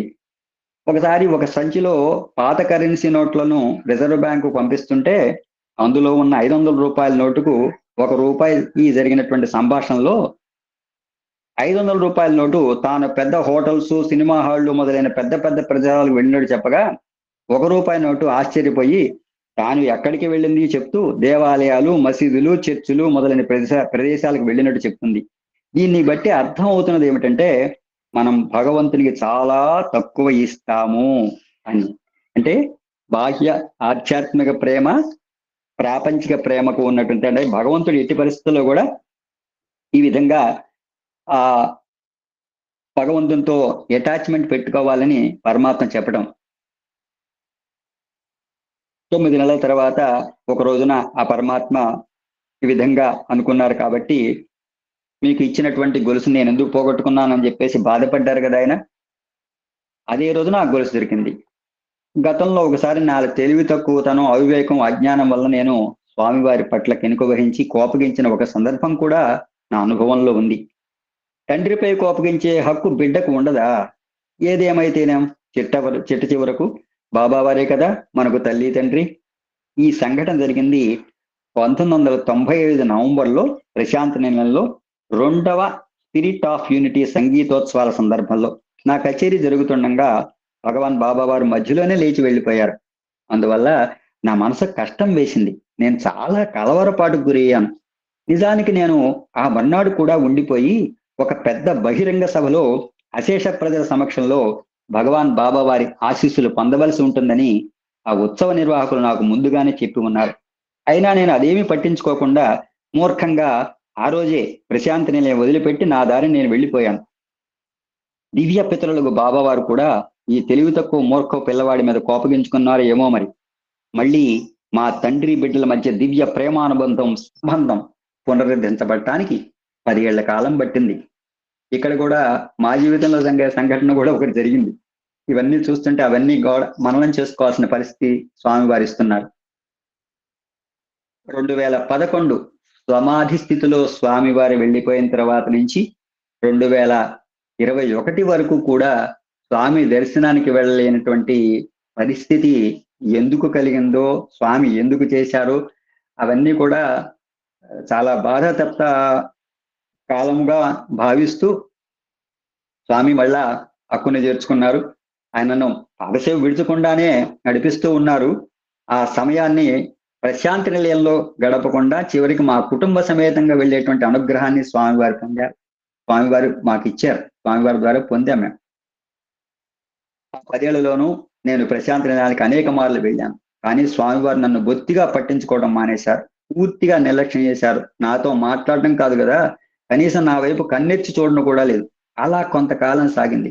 నా హృదయం పశ్చాత్తాపంతో, విచారంతో, దుఃఖంతో నిండిపోయింది. 10 ఏళ్ల నిరాదరణ కాలం తర్వాత ఒకసారి నేను ప్రశాంతి నిలయం సందర్శించినప్పుడు స్వామివారు భజన మందిరంలో ఇంకా భజనలు ప్రారంభమయ్యే ముందుగా సింహాసనంపై ఆసీనులై విద్యార్థులతో ఉల్లాసంగా సరస సంభాషణలు చేస్తున్న చూశాను. నేను ఒక్కసారిగా లేచి వెళ్ళి తటాలున స్వామి పాదపద్మాలపై నా శిరస్సును ఉంచి చిన్న పిల్లవాడిలా ఏడ్చేశాను. స్వామి, దయచేసి నన్ను క్షమించండి, నేను మీ బిడ్డను అని వేడుకున్నాను.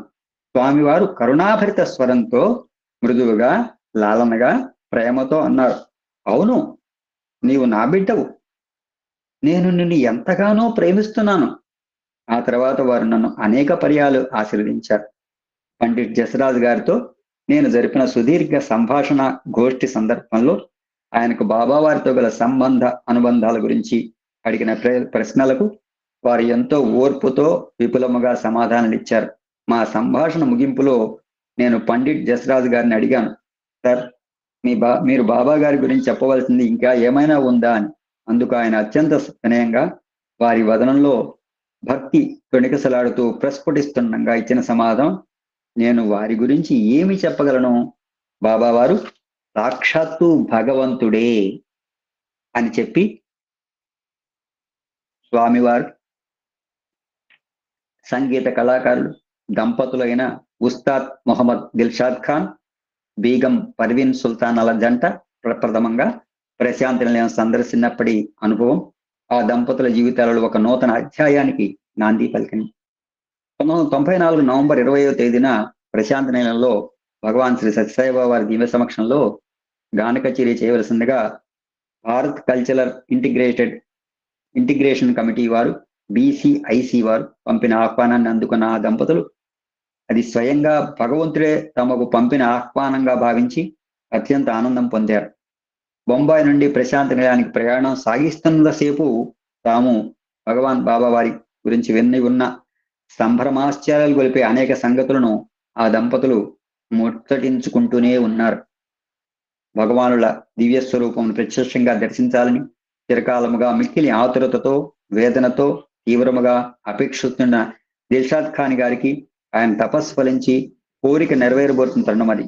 తమ కచేరీకి ముందటికి రోజు సాయంకానికి ప్రశాంత నిలయం చేరుకున్న ఆ దంపతులను వారి కోసం అక్కడ ఎదురు చూస్తున్న నిర్వాహకులు మరియు సేవాదళాల వారి ఆదరపూర్వక స్వాగత సత్కారాలు, ప్రేమ ఎంతో ముగ్ధులను గావించాయి. ప్రశాంత నిలయ ఆశ్రమ ప్రాంగణంలో పరిసరాలలో నెలకొన్న భక్తి రస తరంగాల వాతావరణం వారి మనస్సులను హత్తుకుంది.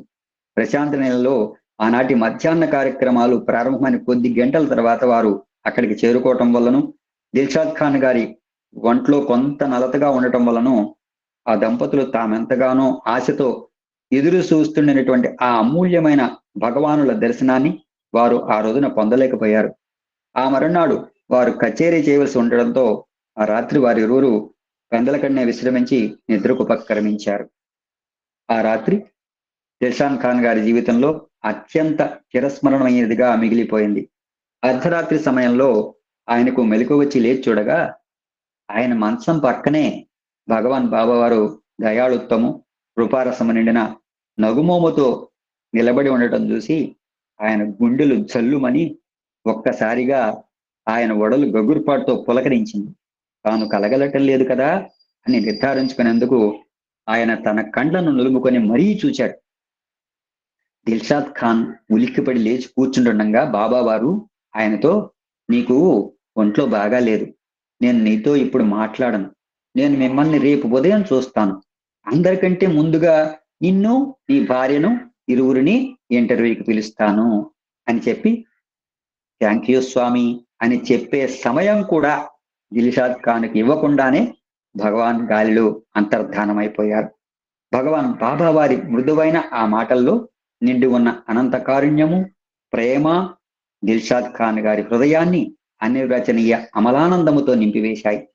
పట్టలేని ఉత్సాహంతో ఆయన తన భార్య పర్వీన్ సుల్తాన్ నిద్రలేపి తనకు కలిగిన ఆ సంచలనాత్మక అనుభవాన్ని ఉద్వేగంగా ఆమెతో చెప్పారు. అమ్మగారు ఆయన మాటలు నమ్మలేదు సరికదా, ఏమిటిది, పిచ్చివాడిలా మాట్లాడుతున్నారు, మీకేమైంది అని అడిగారు. నిన్నటి ప్రయాణం పొడవునా స్వామి గురించిన సంభాషణలతోనే గడపడంతో అదే ధ్యాసలో ఉన్న దిల్షాద్ ఖాన్ గారికి కలిగిన చిత్తభ్రమగా ఆయన మాటలు తేల్చివేశారామ. మరునాటి మధ్యాహ్నం బాలమేధావి అయిన బేబీ పి నాగమణి అనే ఒక బాల కళాకారిణి దిగ్భ్రమగొల్పేలా చేసిన కచేరీ అనంతరం ఆ దంపతులు గాన కచేరీ చేయడానికి వేదికను అలంకరించవలసి వచ్చింది. ఆడిటోరియం అంతా క్రిక్కిరిసిన ప్రేక్షకులతో నిండి ఉంది. వేదిక ఎదురుగా ముందు వరుసలో భగవాన్ బాబా వారు, వారికి ఇరువైపుల నక్షత్ర వీధిలోని తారాతోరణములే వెలిగిపోతున్న గౌరవనీయులైన ఉన్నత స్థాయి ప్రముఖులు ఆశులులై ఉన్నారు. దిల్షాద్ ఖాన్ గారిలో ధైర్యం సన్నగిలి ఒంట్లో సన్నగా వణుకు మొదలైంది. ఆనాటి ఆ పరిస్థితి మొట్టమొదటిసారిగా తన గురువర్యుల సమక్షంలో తాను చేసిన కచేరీ అనుభవాన్ని ఆయన గుర్తుకు తెచ్చింది. ఇక బేగం పర్వీన్ సుల్తానా గారి పరిస్థితి చూస్తే ఆమె గొంతు మోగబోయినట్లండి. కార్యక్రమ నిర్వాహకులు వారి కచేరీకి కేటాయించిన 30 నిమిషాల సమయంలో కొన్ని నిమిషాలు మౌనంతో వారు చేస్తున్న పోరాటంలోనే గడిచిపోయాయి. తత్తరపాటు, భీతి, సంభ్రమం కలుగలిసి ఉన్న వదనాలతో వారు భగవాన్ బాబా వైపు శరణాగతితో చూశారు. అప్పుడు స్వామివారు తమ దివ్యవదనంలో ఆనంద రహస్య చంద్రికలు వెలిగిపోతుండగా తమ ఉభయ హస్తాలను పైకెత్తి వారు ఉభయాలకు అభయప్రదానం చేశారు. ఆ ఒక్క క్షణంలోనే వారి గుండెల్లో నిండిన దడ, భయం వారిని పూర్తిగా వదిలి మటుమాయమై పోయినవి. ఆనాటి ఆ కచేరీ ఆ దంపతుల జీవితాల్లోనే మరువలేని దివ్య ప్రేరితమైన హృదయ రంజక సంగీత కచేరీలలో ఒకటిగా నిలిచిపోయింది.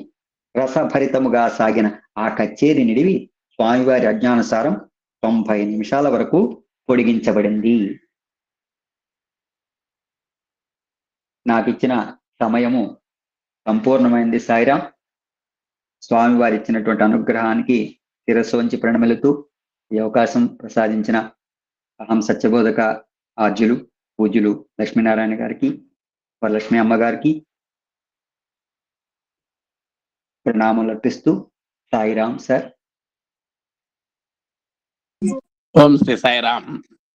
భగవాన్ దివ్య శ్రీచరణాలకు హృదయపూర్వకమైనటువంటి అభివాదాలు చేసుకుంటూ సత్యం శివసుందరం 7వ భాగంలో ఇప్పుడు మనం ఉస్తాద్ మొహమ్మద్ దిల్షాద్ ఖాన్ బేగం పర్వీన్ సుల్తానా అనే దంపతుల యొక్క ఆ కళాకారుల యొక్క ఆ సంగీత కచేరీలో మనం కొనసాగుతున్నాం. ఈ సందర్భంగా స్వామివారికి హృదయపూర్వక నమస్కారాలు చేసుకుంటూ మన అధినేత దంపతులు కూడా హృదయపూర్వక ధన్యవాదాలు చేసుకుంటూ ఇంతవరకు నారాయణమూర్తి గారు ఎన్నో విశేషాలు చెప్పారు. ఉస్తాద్ మొహమ్మద్ దిల్షాద్ ఖాన్ బేగం పర్వీన్ సుల్తానా దంట యొక్క మరి BCIC తరఫున రావటం, అక్కడ స్వామివారు పుట్టపర్తిలో వారికి అవకాశం ఇవ్వటం, సంగీత కచేరీ చేయడానికి వారు స్వామివారిని దర్శించుకోలేకపోవటం మొదటి రోజున.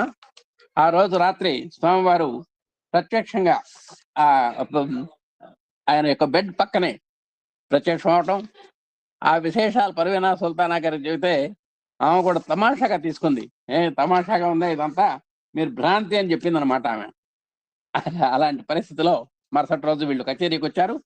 ఆ కచేరీకి వచ్చినటువంటి సందర్భంలో మొట్టమొదట పి నాగమణి గారు అక్కడ కచేరీ అయిన తర్వాత వీళ్ళు చేయాలి. ఆ సందర్భంలో వీళ్ళందరికీ తొలిసారి కావడంలో ఆ ఆడిటోరియంలో కొంచెం భయభ్రాంతులు వచ్చినాయి. ఆ భయభ్రాంతులతో కొద్దిగా భీతిల్లారు, వాళ్ళ గొంతులు కూడా మోగబోయినాయి. ఆ తర్వాత స్వామివారు వారికి 2 చేతులు అభయప్రదానం చేయడంతో ఒక్కసారిగా వెలుగు రాగానే చీకటి మాయమైనట్టుగా, జ్ఞానం రాగానే అజ్ఞానం వైదొలిగినట్టుగా ఒక్కసారి వాళ్ళలో ఉన్నటువంటి భయము, భీతి ఇవన్నీ కూడా, ఆ గుండె దడ ఇవన్నీ కూడా మఠం అయిపోయినాయి. ఆ కచేరీ ఆ దంపతుల జీవితాల్లోనే మరోలేని దివ్య ప్రేరితమైనటువంటి హృదయ రంజక సంగీత కచేరీలాగా నిలబడిపోయింది. అంటే స్వామి తలుచుకుంటే ఒక్క క్షణంలో ఎన్ని మార్పులు జరుగుతాయో, ఎన్ని అద్భుతాలు జరుగుతాయో, వారి యొక్క అనుగ్రహ వృష్టి కనుక పడితే ఎంత ప్రభావితం చేస్తుందో వీళ్ళ ప్రశాంతి నిలయంలో కచేరీ వల్ల మనకు కొన్ని విషయాలు తెలుస్తున్నాయి. దాంట్లో మనం కొనసాగిద్దామండి. ఇప్పుడు 124వ పేజీలో ఉన్నాం, 2వ పేరాలో ఉన్నాం. కచేరీ ముగిసిన పెద్దప్ప అశేష ప్రేక్షకుల యొక్క ప్రశంసాపూర్వక హర్షాతిరేక సూచక కరతాళ ధ్వనులు ఆ సభా మందిరంలో ప్రతిధ్వనిస్తుండగా భగవాన్ బాబా వారు వేదికపైకి వేయించేశారు. మన ముస్లిం దంపతుల యొక్క సంగీత కచేరీ ముగిసింది. ఎప్పుడైనా ఆ కార్యక్రమం ఎలా ఉంది అనడానికి ప్రతిస్పందన మనకొకటే గుర్తు, తప్పట్లు, కరతాళ ధ్వనులు అమోఘంగా మోగినాయి. అందరూ కూడా ప్రశంసల వర్షం కురిపించారు. హర్షాతిరేకలతో సభా మండపం అంతా కూడా దడదడలాడింది. అదే విజయ సంకేతం, మన కార్యక్రమాల యొక్క ప్రతిస్పందన అదనమాట. ఆ విధంగా బాబా వారు వేదికపైకి వేయించేశారు. తమ చెక్కిళ్లపై కన్నీటి ధారలు భక్తిరస వాహనంలో స్రవిస్తుండగా ఆ దంపతులు భగవానుల దివ్య చరణారవిందముల ముర్రల వ్రాలి స్వామికి తమ కృతజ్ఞతాంజలులను సమర్పించుకున్నారు. ఎప్పుడైతే స్వామి వేదిక ఎక్కారో అప్పటిదాకా సంగీత రసాంబుధిలో మునిగిపోయినటువంటి వాళ్ళు ఇప్పుడు స్వామి యొక్క కరుణాంబుధిలో మునిగిపోయి వాళ్ళ వాళ్ళ కంటి వెంట బాష్పాలు వచ్చినాయండి, ధారలుగా కురుస్తున్నాయి. భగవాన్ ఏం చేస్తున్నారు, వారు సమీపిస్తున్నారు. ఆ సమీపిస్తున్నటువంటి నేపథ్యంలో వారి యొక్క చరణాల విందాలకి మోకరిల్లారు, నమస్కారం చేశారు, కృతజ్ఞతాంజలు ప్రకటించుకున్నారు. స్వామి, ఇంత అద్భుతమైనటువంటి అవకాశం మీరు మాకు ప్రశాంతి నిలయంలో ఇవ్వడం, మా గాన కచేరీ సక్సెస్ అవ్వడం, ఇది యొక్క మీ అనుగ్రహమే అనే వారు కృతజ్ఞత ప్రకటించుకున్నారు. భగవాన్ బాబా వారు 2 హస్తములను దిల్షాద్ ఖాన్ గారి 2 భుజములపై వేచి, నీకు ఒంట్లో బాగాలేదు, నేను నీతో ఇప్పుడు మాట్లాడను, నేను మిమ్మల్ని రేపు ఉదయం చూస్తాను, అందరికంటే ముందుగా నిన్ను నీ భార్యను ఇంటర్వ్యూకి పిలుస్తాను అన్నారు. అంటే రాత్రి ఆయన బెడ్ పక్కన ప్రత్యక్షమై ఏ మాటలైతే అన్నారో అదే మాటల్ని మళ్ళా రిపీట్ చేశారు. దేనికని? మన బేగం గారికి మరి నమ్మకం కలగల. బేగం పర్వీనా సుల్తానాకి భర్త గారి మాటలు చెబుతుంటే తమాషా అనుకుంది, భ్రాంతి అనుకుంది, భ్రమ అనుకుంది, ఒక్కల కన్నాడు అనుకుంది. కానీ అదే మాటలు భర్త ఏ మాటలైతే చెప్పారో, స్వామివారు వచ్చి ఇలా అన్నారని ఏ మాటలైతే చెప్పారో అదే మాటలు ఆ స్వామివారి యొక్క నోటి వెంట వింటల్లో అంతే ఆ మాటలు నిర్ఘాంతపోవడం పర్వీన్ సుల్తానా గారి వంతైంది. మరి చాలా ఇప్పుడు ఆయనకేం కంగారు లేదు, ఆయన స్వయంగా ఉన్నాడు కాబట్టి ఆయన కంగారు పడలేదు. కానీ మన సుల్తానా గారు చాలా ఆశ్చర్యపోయారు. క్రితం రాత్రి తన భర్తకు దర్శనమిచ్చినప్పుడు దిల్షాద్ ఖాన్ గారి ఆనందంలో ముంచెత్తుతూ స్వామివారు ఆయనతో అన్న మాటలు ఇవి. కాబట్టి రాత్రి ఆ బెడ్ పక్కన నిలబడి, ఏమయ్యా ఇవాళ నలతగా ఉంది, రేపు కలుద్దామని ఎట్లయితే అన్నారో అదే మాటలు మళ్ళా అంటంలో సుల్తానా గారు కూడా నిజంగా భర్త చెప్పినటువంటి మాటలు అక్షర సత్యాలు, నిత్య సత్యాలు అని అప్పుడు ప్రగాఢంగా నమ్మి స్వామి పట్ల అచంచలమైనటువంటి విశ్వాసం ఏర్పరచుకున్నారు. మొన్నటి ఉదయం భగవాన్ బాబా వారిచే ఇంటర్వ్యూకి పిలువబడినటువంటి వారిలో ప్రప్రథములు ఈ దంపతులే. స్వామివారు మాట ఇచ్చిన ప్రకారంగా మరుసటి రోజు మొట్టమొదటి ఈ దంపతులనే ఇంటర్వ్యూకి పిలిచారు. భగవానుడితో ఆ ఆంతరిక ఏకాంత సమావేశము ఆ దంపతులు ఇరువురికి తమ దివ్య జననీ జనకులతో పునఃసమాగమం వంటి భావోద్వేగపూరితమైన పునఃసంయోగమే అయింది. నిజంగా ఒక తల్లి తండ్రితోటి మనం ఆత్మీయంగా ఎట్లా మాట్లాడుకుంటామో ఒక ఏకాంత ప్రదేశంలో, అలాగే తల్లి తండ్రి సమాహార రూపమైనటువంటి భగవాన్ బాబా వారు ఒక్కసారి ఆశీర్వదించగానే తల్లి తండ్రి కలిసి ఒకే రూపంలో ఉంటే ఎలా ఉంటుందో ఆ స్వామివారు అలాంటి రూపంలో వీరికి దర్శనం ఇచ్చి ఆశీర్వదించారు.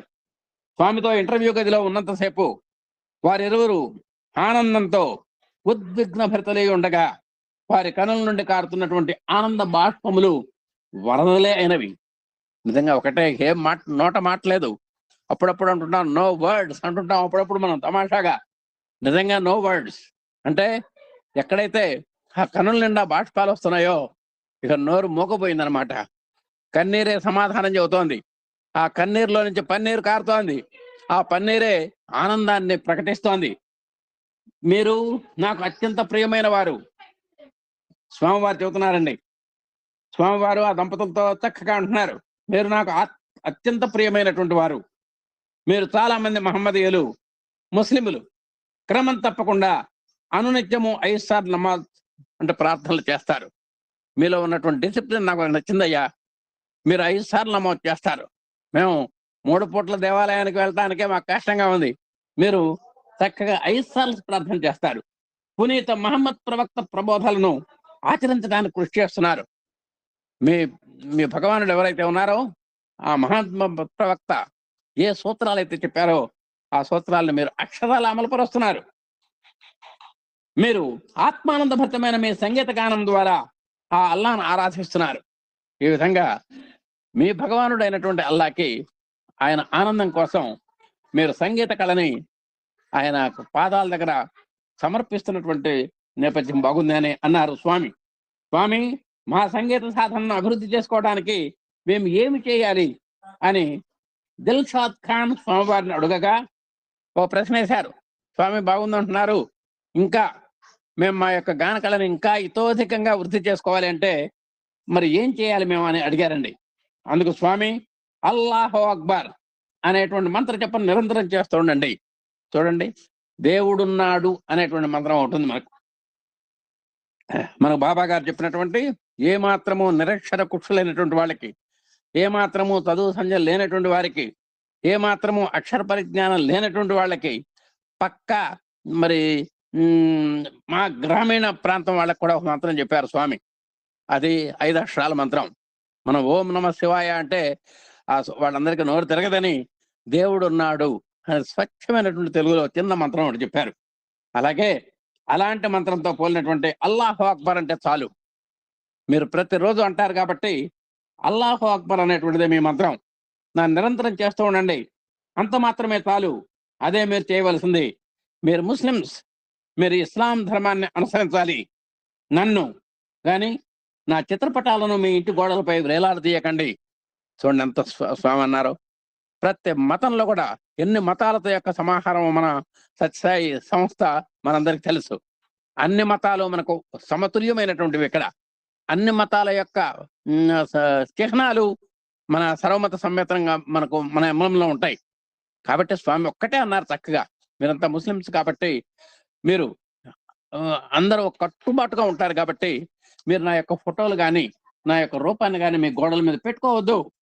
నన్ను మీరు ఎవరినైతే నమ్ముతున్నారో, అంటే నిజమైనటువంటి ముస్లింగాను ఉండాలి, అదే క్రైస్తవుడైతే నిజమైనటువంటి క్రైస్తవుడుగా ఉండాలి, హిందూ అయితే నిజమైనటువంటి హిందువుగా ఉండాలి అనేటువంటి ప్రబోధంలో భాగంగా స్వామి చక్కగా నువ్వు ఇస్లాం కాబట్టి నీ యొక్క అల్లానే నువ్వు నమ్ముకో అని చెప్పారు. నా రూపాలను పెట్టద్దు, నా ఫొటోస్ కూడా మీ గోడల మీద పెట్టద్దు అన్నారు.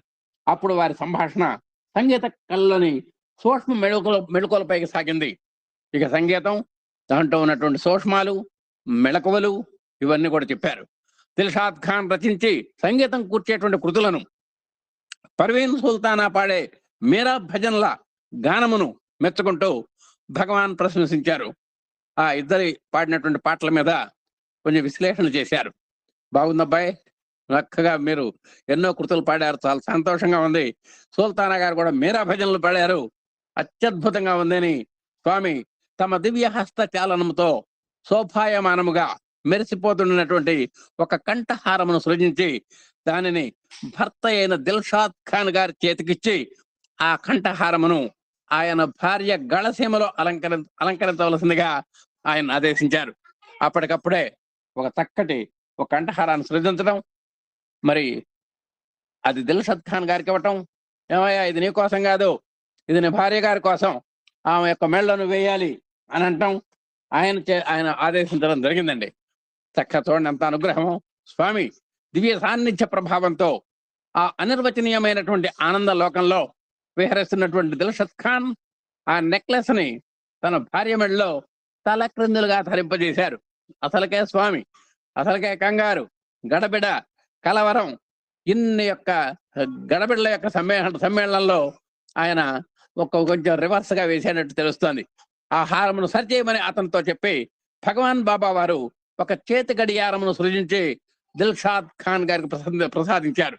ఏమయ్యా నువ్వు కొంచెం పొరపాటు పడ్డావు, ఆ నెక్లెస్ కరెక్ట్ చేయాలి అని మళ్ళీ కరెక్ట్ చేయించి మళ్ళా ఈయనకు కూడా ప్రత్యేకంగా ఒక చక్కని ఒక గడియారాన్ని ఇచ్చారండి. నేను సర్వదా సర్వకాలాల్లో సర్వత్రా మీతోనే ఉంటాను. సుశాల స్వామి యొక్క వాక్కులు, సర్వత్ర సర్వకాలేషు సర్వదా హరిచింతనం అని మనం చెప్పుకుంటూ ఉంటాం. దాన్ని కూడా స్వామి చక్కగా నొక్కి చెప్పినట్టుగా ఉంది ఇది. నేను ఎప్పుడు కూడా సర్వదా సర్వకాలాల్లో సర్వత్రా మీతోనే ఉంటాను, మీరు దేనికి భయపడకండి, నేను మిమ్మల్ని చూసుకుంటాను, don't fear, I am near అని అన్నట్టుగా ఉంది. దంపతులకు అభయాశీస్సులు ఆశ్వాసనను అనుగ్రహించి సర్వశక్తిమంతులకు బాబా వారు దిల్షాద్ ఖాన్ వారి తిరిగి, నాకు తెలుసు నువ్వు మోకాళ్ల చెప్పలలో సమస్యతో బాధపడుతున్నావు కదా అన్నారు. చూసండి, అప్పటికి వాళ్ళు ఏం చెప్పలా, నాకు ఆ బాధ ఉందండి, నాకు ఈ బాధ ఉందని వాళ్ళు ఏం చెప్పలేదు. కానీ స్వామి వారిని చక్కగా ఎంతో ఆశీస్సులు ఇచ్చారు, ఆశ్వాసన చేశారు. మీరు ఏ విషయంలో కంగారు పడక్కర్లేదని ఒక భీమ వారికి ఒక దిలాసా ప్రకటించారు. అప్పుడు దిల్షాద్ ఖాన్ గారితో అంటున్నారు, ఏమయ్యా నువ్వు మోకాళ్ళ చెప్పులతో బాధపడుతున్నావు కదా అంటూ తన వ్రేళ్లతో ఆయన మోకాళ్ళ చెప్పులపై మృదువుగా తట్టారు. ఉంది కదండి మంత్రం. ఆ విభూతి తీసుకొని చక్కగా మోకాళ్ళ చెప్పు మీద ఒక్కసారి స్పృశించారు. భగవాన్ల యొక్క దివ్య హస్తస్పర్శకు దిల్షాద్ ఖాన్ ఉల్లాసభరితుడైనాడు. ఏమిటో మొటమాయం చేసినట్టుగా ఉంది. ఉన్న రోగం అంతా ఒక్కసారి తీసేస్తే ఒక తలనొప్పి ఒక్కసారిగా మాయం అయిపోయింది అనుకోండి, ఆ శిరోభారం కలిగినటువంటి వ్యక్తి ఎంత హాయిగా చిరునవ్వు నవ్వుతాడో, అలాగే ఆ మోకాల చెప్పుల మీద ఒక్కసారి స్పృశించగానే ఏం మాయ జరిగిందో మనకు తెలియదు, ఆయన మాయించి ఉల్లాసంగా ఉన్నాడు. ఆయన్ను బాధిస్తున్నటువంటి మోకాల చెప్పుల సమస్య మొటమయమైపోయింది. చూడండి భగవాన్ యొక్క స్పర్శ ఎట్లాంటిదో. దర్శనము, స్పర్శనము, భాషణం అంటుంటాం మనం. తమాషాగా. ఆ స్పర్శనం అంటే ఏమిటో ఊరికి భుజం తట్టడం, వీపు తట్టడం అని కాదు ఇక్కడ. ఒక్కసారి ఆయన మోకాలు యొక్క స్పృశించగానే ఆ మోకాళ్ళ నొప్పులను కూడా నిజంగా పోయినాయి. అడగకుండానే వరం ఇచ్చేటువంటి దేవుడు అనమాట మనకు. చూడండి ఎంత గొప్ప దేవుడు. దైవంతో ఆ దంపతుల యొక్క ఆనందదాయకమైనటువంటి ధన్య జీవన యాత్రకు అది శుభారంభం. ఇక అక్కడి నుంచి వాడు సాగిస్తున్నటువంటి అపూర్వమైనటువంటి సంగీత ప్రయాణానికి అది చక్కగా ఒక ఆరంభంలాగా కనబడింది. ఆ ప్రశాంతి నిలయంలో ఉన్నటువంటి సంగీత కచేరీ, స్వామి వారి యొక్క ఇంటర్వ్యూ, వారి యొక్క అనుగ్రహము, వారి యొక్క ఆశ్వాసన, వారి యొక్క శుభకామన, వారి ఇవన్నీ కూడా. ఆ విధంగా ఇంటర్వ్యూ ముగిసినటువంటి పిదప ఆ దంపతులు తమ మనస్సులోని భావాన్ని మాటల్లో వ్యక్తపరుస్తూ ఇలా చెప్పారు. భగవాన్ బాబా వారే మాకు తల్లి, తండ్రి, దివ్య రక్షకులు, మార్గదర్శకులు, ఆయనే మా సర్వస్వము. వారు ఒక్కటే మాట అన్నారు, ఏ మాట లేదు. ఏమండి, మీరే మాకు తల్లి, బాబా వారే మా తల్లి, బాబానే మా తండ్రి, బాబా వారే మా దివ్య రక్షకులు, అంతేకాదు వారే మాకు మార్గదర్శకులు. ఆ మార్గదర్శకులు అనేటువంటి పదాన్ని ఆ వాళ్ళ భాషలో ఫరిస్తా అంటారట. మీరే మా ఫరిస్తా అన్నారు. ఆయనే మా సర్వస్వం.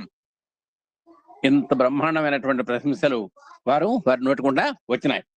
ఉత్తర భారతంలో హిందుస్థానీ శాస్త్రీయ సంగీతంలో ఉపయోగించేటువంటి తంత్రి వాద్యాల్లో సరోద్ అనేటువంటి ఒక ముఖ్యమైనటువంటి వాద్యం. ఇప్పటికి మనం జస్రాత్ గారి యొక్క విశేషాలు చెప్పుకున్నాం. అలాగే మరి దిల్షాద్ ఖాన్, బేగం పర్వీనా సుల్తాన్ల యొక్క ఆ సంగీత సామ్రాట్టుల యొక్క చరిత్ర మనం తెలుసుకున్నాం. అలాగే మరొక ఘట్టంలోకి వెళుతున్నాం ఇప్పుడు మనం. అది ఉత్తర భారతదేశంలో హిందుస్థానీ శాస్త్రీయ సంగీతం. దాంట్లో ఒక తంత్రి వాద్యం అంటే ఒక మ్యూజికల్ ఇన్స్ట్రుమెంట్, దాని పేరు సరోద్. అది ముఖ్యమైనటువంటి వాద్యం అండి. పర్షియన్ భాషలో సరోద్ అంటే శ్రావ్యమైన గీతము, దానికి అర్థం కూడా ఉందట. చక్కని ఒక పాటని కూడా వాళ్ళు సరోద్ అంటారట. మధురస్వరం అని కూడా అంటారు. అంటే తీయనైనటువంటి ఒక గానాలాపనని కూడా అంటారు. శ్రవణానందకరమైనటువంటి సరోద్ స్వర మాధుర్యాన్ని అంతర్జాతీయంగా ప్రపంచ దేశాలన్నింటా వినిపింపచేసి ఆ తంత్రి వాద్యమునకు ప్రాచుర్యమును కల్పించినటువంటి ఘనత పద్మ విభూషణ్ ఉస్తాద్ అంజాద్ అలీ ఖాన్ గారికి చెందుతుంది. మనం ఇంకొక ప్రముఖ సంగీత కళాకారుని యొక్క నేపథ్యంలోకి వస్తున్నాం. ఆయన పేరు పద్మవిభూషణ్ ఉస్తాద్ అంజాద్ అలీ ఖాన్. ఈయన దేంట్లో మునగాడంటే సరోద్ అనేటువంటి వాయిద్యం వాయించడంలో మునగాడిన. అలాగే సమకాలీన ప్రపంచంలో అంజాద్ అలీ ఖాన్ గారు సరోద్కు మారుపేరుగా ప్రసిద్ధిగాంచారు. నిజంగా ఒక్కో వాద్యంలో ఒక్కో పండితులను మన వీళ్ళంతా కూడా.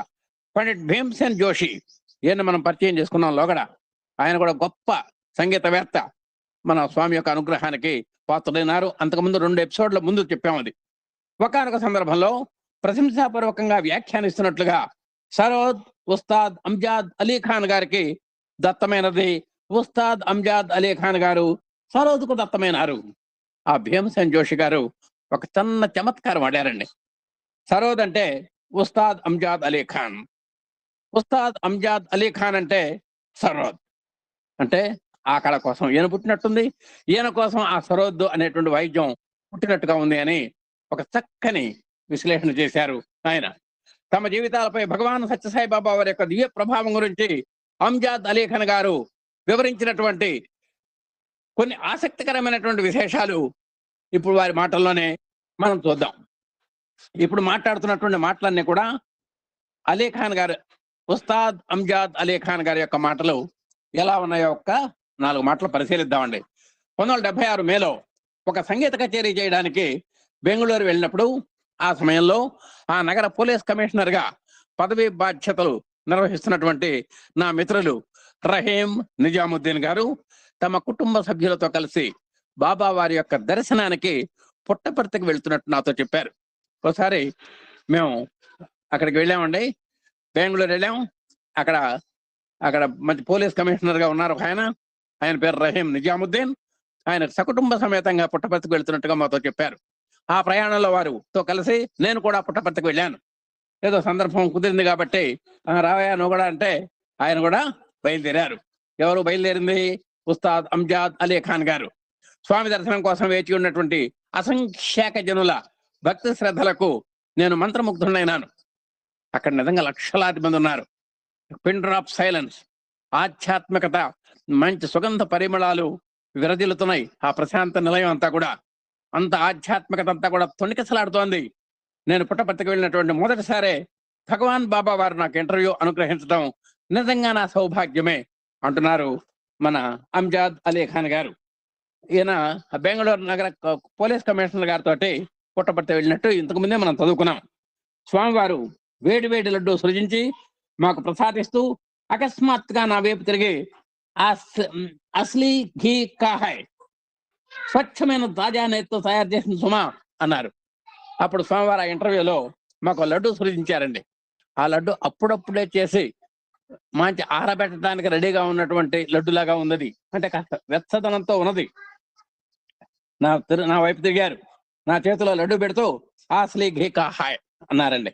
అంటే ఇది స్వచ్ఛమైన తాజా నేతితో తయారైంది అబ్బాయి అని అన్నారండి. హిందీలో అనడంతో నేను ఆశ్చర్యచకితుడైనాను. స్వచ్ఛమైన నెయ్యి పట్ల నాకు గల ప్రీతిని గురించి వారికి ఎలా తెలిసిందో కదా అని విస్తుపోయాను. నిజంగా మన ఖాన్ గారికి కూడా మరి మంచి స్వచ్ఛమైనటువంటి నెయ్యి అంటే ఈయన మంచి నేతి ప్రియుడు అనమాట. ఆ నెయ్యి లేదే ఇక్కడ మంచి ముద్ద దిగదేనకి. మరి నాలో ఉన్నటువంటి ఆ నేతి మీద ఉన్నటువంటి ప్రీతికరమైనటువంటి ఆ వాంఛ, ఆ ప్రగాఢమైనటువంటి ఆ ఇష్టం స్వామివారికి ఎట్లా తెలిసిందా అని ఆయన చమత్కారంగా అనుకున్నాడండి. ఆశ్చర్యపోయినాడు కూడా. నా జీవితంలో ఆ దశలో ఒక ముఖ్య సమస్య గురించి నేను సందిగ్ధంలోనూ ఎటు తేల్చుకోలేనటువంటి అయోమయ అవస్థలోనూ ఉన్నాను. ఈ అమ్మాయిని ఎవరినో ప్రేమించాడు, ఆ ఒక మాట ఇచ్చాడు, పెళ్లి చేసుకుంటానన్నాడు. కానీ ఏదో కొన్ని సమస్యలు వచ్చినాయి, కొన్ని డౌట్లు వచ్చినాయి. ఆ మీమాంసలో ఉన్నాడండి ఆయన. అలాంటి మీమాంసలో బాబా గారి దగ్గరికి వెళ్ళాడు. ఆ విషయాన్ని గురించి నేను ఎలాంటి ప్రస్తావన చేయకుండానే స్వామివారే స్వయంగా విచారింపకు, ఆ అస్సామీ అమ్మాయిని వివాహం చేసుకో, నీ జీవితంలో నువ్వు ఆనందంగా సుఖంగా ఉంటావు అని చెప్పారండి. నిజంగా అంత అంతరంగ పరిశోధకుడు మన స్వామి. మీ అంతరంగంలో ఉన్నదంతా కూడా చక్కగా పాఠ్యంగా చదవగలిగినటువంటి సత్తా పరేంగితావగాహిత్వం అంటారు దీన్ని. అంటే మొహం చూసే ఆ మనసును చదివేసేయటం. అలాంటి ఏం విచారించొద్దు, ఆ అస్సామీ అమ్మాయిని వివాహం చేసుకో. నువ్వు ఎవరినైతే ప్రేమించావో, నువ్వు ఎవరికైతే మాట ఇచ్చావో, ఆ మాట ఇచ్చినటువంటి అమ్మాయిని పెళ్లి చేసుకో, నీ జీవితం సుఖంగా ఉంటుంది అన్నారండి. ఇక నాకు చూడండి నా పరిస్థితి, నన్ను దిగ్భ్రమకు గురి చేశారు. నిజంగా నేను చెప్పలేదు, ఏమన్నా అమ్మాయిని వివాహం చేసుకుంటానని మాట ఇచ్చాను, చేసుకోవచ్చా లేదా నేను అడగల స్వామిని. అడగకుండానే చేసేసుకో, నీకేం ఢోకా లేదు, ముందుకు వెళ్ళిపోవచ్చు అన్నారు. నేను ఆశ్చర్యంతో అవాక్కైపోయాను. చూసారు, నా మనసంతా కూడా చదివేశారు స్వామి. ఆ అమ్మాయి సంగతి అంతా ఆయనకి తెలుసు, నా సంగతి తెలుసు, మేము ప్రేమించుకున్న సంగతి తెలుసు. ఇవన్నీ కూడా ఆయన నా ముఖాన్ని బట్టి చదువుతుంటే నాకు నిజంగా భ్రమ భ్రాంతి రెండు కలిగినాయి. నేను ఆశ్చర్యంతో అవాక్కైపోయాను. ఏదో నోట మాట్లేదు. అప్పటికే నేను ఆ అమ్మాయికి నా వివాహ ప్రతిపాదనను తెలియజేసి ఉన్నాను. ఈయన మాట కూడా ఇచ్చేశాడు, ఐ విల్ మ్యారీ అని. అది కూడా ఒకసారి అనుకున్నాడు. కానీ భవిష్యత్తు గురించినటువంటి భయాందోళనలతో సతమతమవుతున్నటువంటి నా మనస్సు వివిధ కల్లోల భరితమైనటువంటి ఆలోచనలతో నన్ను పట్టి పీడిస్తోంది. స్వామివారి ఇచ్చినటువంటి అభయ అనుగ్రహం నా నిర్ణయానికి బలాన్ని, శక్తిని చేకూర్చింది. అలాంటి అయోమయ అవస్థలో ఉన్నటువంటి నాకు స్వామి ఇచ్చినటువంటి అభయ ప్రదానము, స్వామి ఇచ్చినటువంటి భరోసా, స్వామి ఇచ్చినటువంటి అభయహస్తం నాకు ఎంతో తృప్తినిచ్చింది, నాకెంతో హాయిగా ఉంది. ఆ సంవత్సరం సెప్టెంబర్లోనే నేను శుభలక్ష్మిని వివాహం ఆడాను. ఇంతకే ఆ అస్సామీ అమ్మాయి పేరు శుభలక్ష్మి. మంచి పేరు కూడా బాగానే ఉంది చక్కగా. అలాంటి అమ్మాయిని నేను వివాహం అవటం జరిగింది. అప్పటి నుండి భగవాన్ బాబా వారు మా జీవితాల్లో ఒక ముఖ్యమైనటువంటి భాగమే నిలిచారు. ఇక స్వామితో మాకు ఇంకా బంధం ఏర్పడింది. మేము తరచుగా వారిని గురించి మాట్లాడుకుంటూనే ఉన్నాం. కానీ ఆ తర్వాత 19 సంవత్సరాల వరకు మళ్ళీ బాబా గారి వద్దకు వెళ్ళటం కానీ, వారిని దర్శించడం కానీ చేయలేదు. చూసారు, ఇందాక నారాయణమూర్తి గారు కూడా చెప్పాడు, 2011 to 2021 వరకు no admission, no entry in Prashanti Nilayam అని చెప్పాడు. అలాగే మరి కారణాలు ఏమిటో మనం చెప్పలేదు. కానీ ఆ అంత ఆశీర్వదించినటువంటి 19 సంవత్సరాల వరకు మళ్ళా బాబా గారితో సఖ్యత కలగలేదు. వారి ప్రశాంతి నిలయానికి వెళ్ళటం కూడా కుదరలేదు. ఆ 19 ఏళ్ల కాలంలో నేను వృత్తిపరమైనటువంటి పనుల్లో జీవితంలో స్థిరపడాలనేటువంటి ఆరాటంలో పడిపోయి అందులో భాగంగా అనేక ప్రయాణాలు, జీవితంలో అనేక విషయాల్లో రాజీ పట్టాలు, ఇళ్ళు మారటాలు ఇత్యాది వ్యాపకాల్లో పూర్తిగా నిమగ్నమైపోయాను. వివాహం చేసుకోవటం, తద్వారా వచ్చినటువంటి మరి ప్రయాణం, సాంసారిక జీవనం, వృత్తులు, ప్రవృత్తులు, ఈ గోల్లో పడి 19 ఏళ్ల పాటు నేను ఆ స్వామిని పట్టించుకోలేదు. ఆ కాలంలోనే భగవానుడు దయతో మాకు 2 కుమారులను ప్రసాదించాడు. ఓహో, 2 కుమారులు కూడా ప్రసాదింపబడ్డారు. వాళ్లే అమాన్, అయాన్. చూసారా, మా తక్కువ పెట్టాడు. అమాన్, అయాన్ అనేటువంటి 2 పిల్లలు కూడా కన్నారు. వాళ్ళిద్దరు కూడా బాబా వారి యొక్క ఆశ్రితులు. చక్కగా బాబా అనుగ్రహంతో పైకొచ్చారు. వాళ్ళు పరిజనులు, ప్రగాఢ భక్తులు కూడా. 19 ఏళ్ల పాటు భగవాన్ బాబా వారితో భౌతికంగా సంబంధాలు లేకపోయినప్పటికీ వారి దివ్య ప్రేమామృతం, ప్రేమ మాత్రం ఒక రకంగా కాదు, అనేక విధాలుగా మమ్మల్ని ఆదరించి మా జీవితాలను పెనవేసుకుని ఉంది. పూర్వము ఇప్పుడు కూడా ఎడతెగని దివ్య ప్రేమతో మా అస్తిత్వానికి, ఉనికికి మార్గదర్శకులై సంతతము భగవాన్ బాబా వారు మా జీవితాలను ముందుకు నడిపిస్తున్నారు. ఆ విధంగా భగవాన్ యొక్క కృపతో మేము మా సాంసారిక జీవనాన్ని, వృత్తిపరమైనటువంటి ప్రవృత్తుల్లో మేము ఎంతో ఉన్నతిగా ఎదిగి మా పిల్లలు కూడా భగవాన్ యొక్క అపారమైనటువంటి భక్తులుగా తయారవటం మా అందరికి సంతోషంగా ఉంది. ఈ విధంగా మనం సత్యం శివం సుందరం 7వ భాగంలో మరి ఇప్పుడు ఉస్తాద్ మరి అలీ ఖాన్ వారి యొక్క నేపథ్యంలో మనం ఉన్నాం. ఉస్తాద్ మొహమ్మద్ దిల్షాద్ ఖాన్, బేగం పర్వీన్ వాళ్ళ యొక్క అనంతరం మనం ఇప్పుడు ఇంకో ఆయన ఎవరంటే, ఇప్పుడు మనం చివరిలో చెప్పుకున్నటువంటి ఆయన, ఇప్పుడు ఒక్కసారి ఒక్క నిమిషం అండి, ఈయన అంజాద్ అలీ ఖాన్ గారి యొక్క మనం ఆయన యొక్క విషయంలో మనం మాట్లాడుకున్నాం ఇప్పటిదాకా. మళ్ళా కొన్ని విషయాలు రేపు వస్తాయి. ఈ విధంగా అనుగ్రహించినటువంటి స్వామివారికి, అవకాశ వేదిక ఇచ్చినటువంటి మన గురువు దంపతులకు హృదయపూర్వకమైనటువంటి అభివాదాలు చేసుకుంటూ ఓం శ్రీ సాయిరాం. అందరికీ సాయిరాం.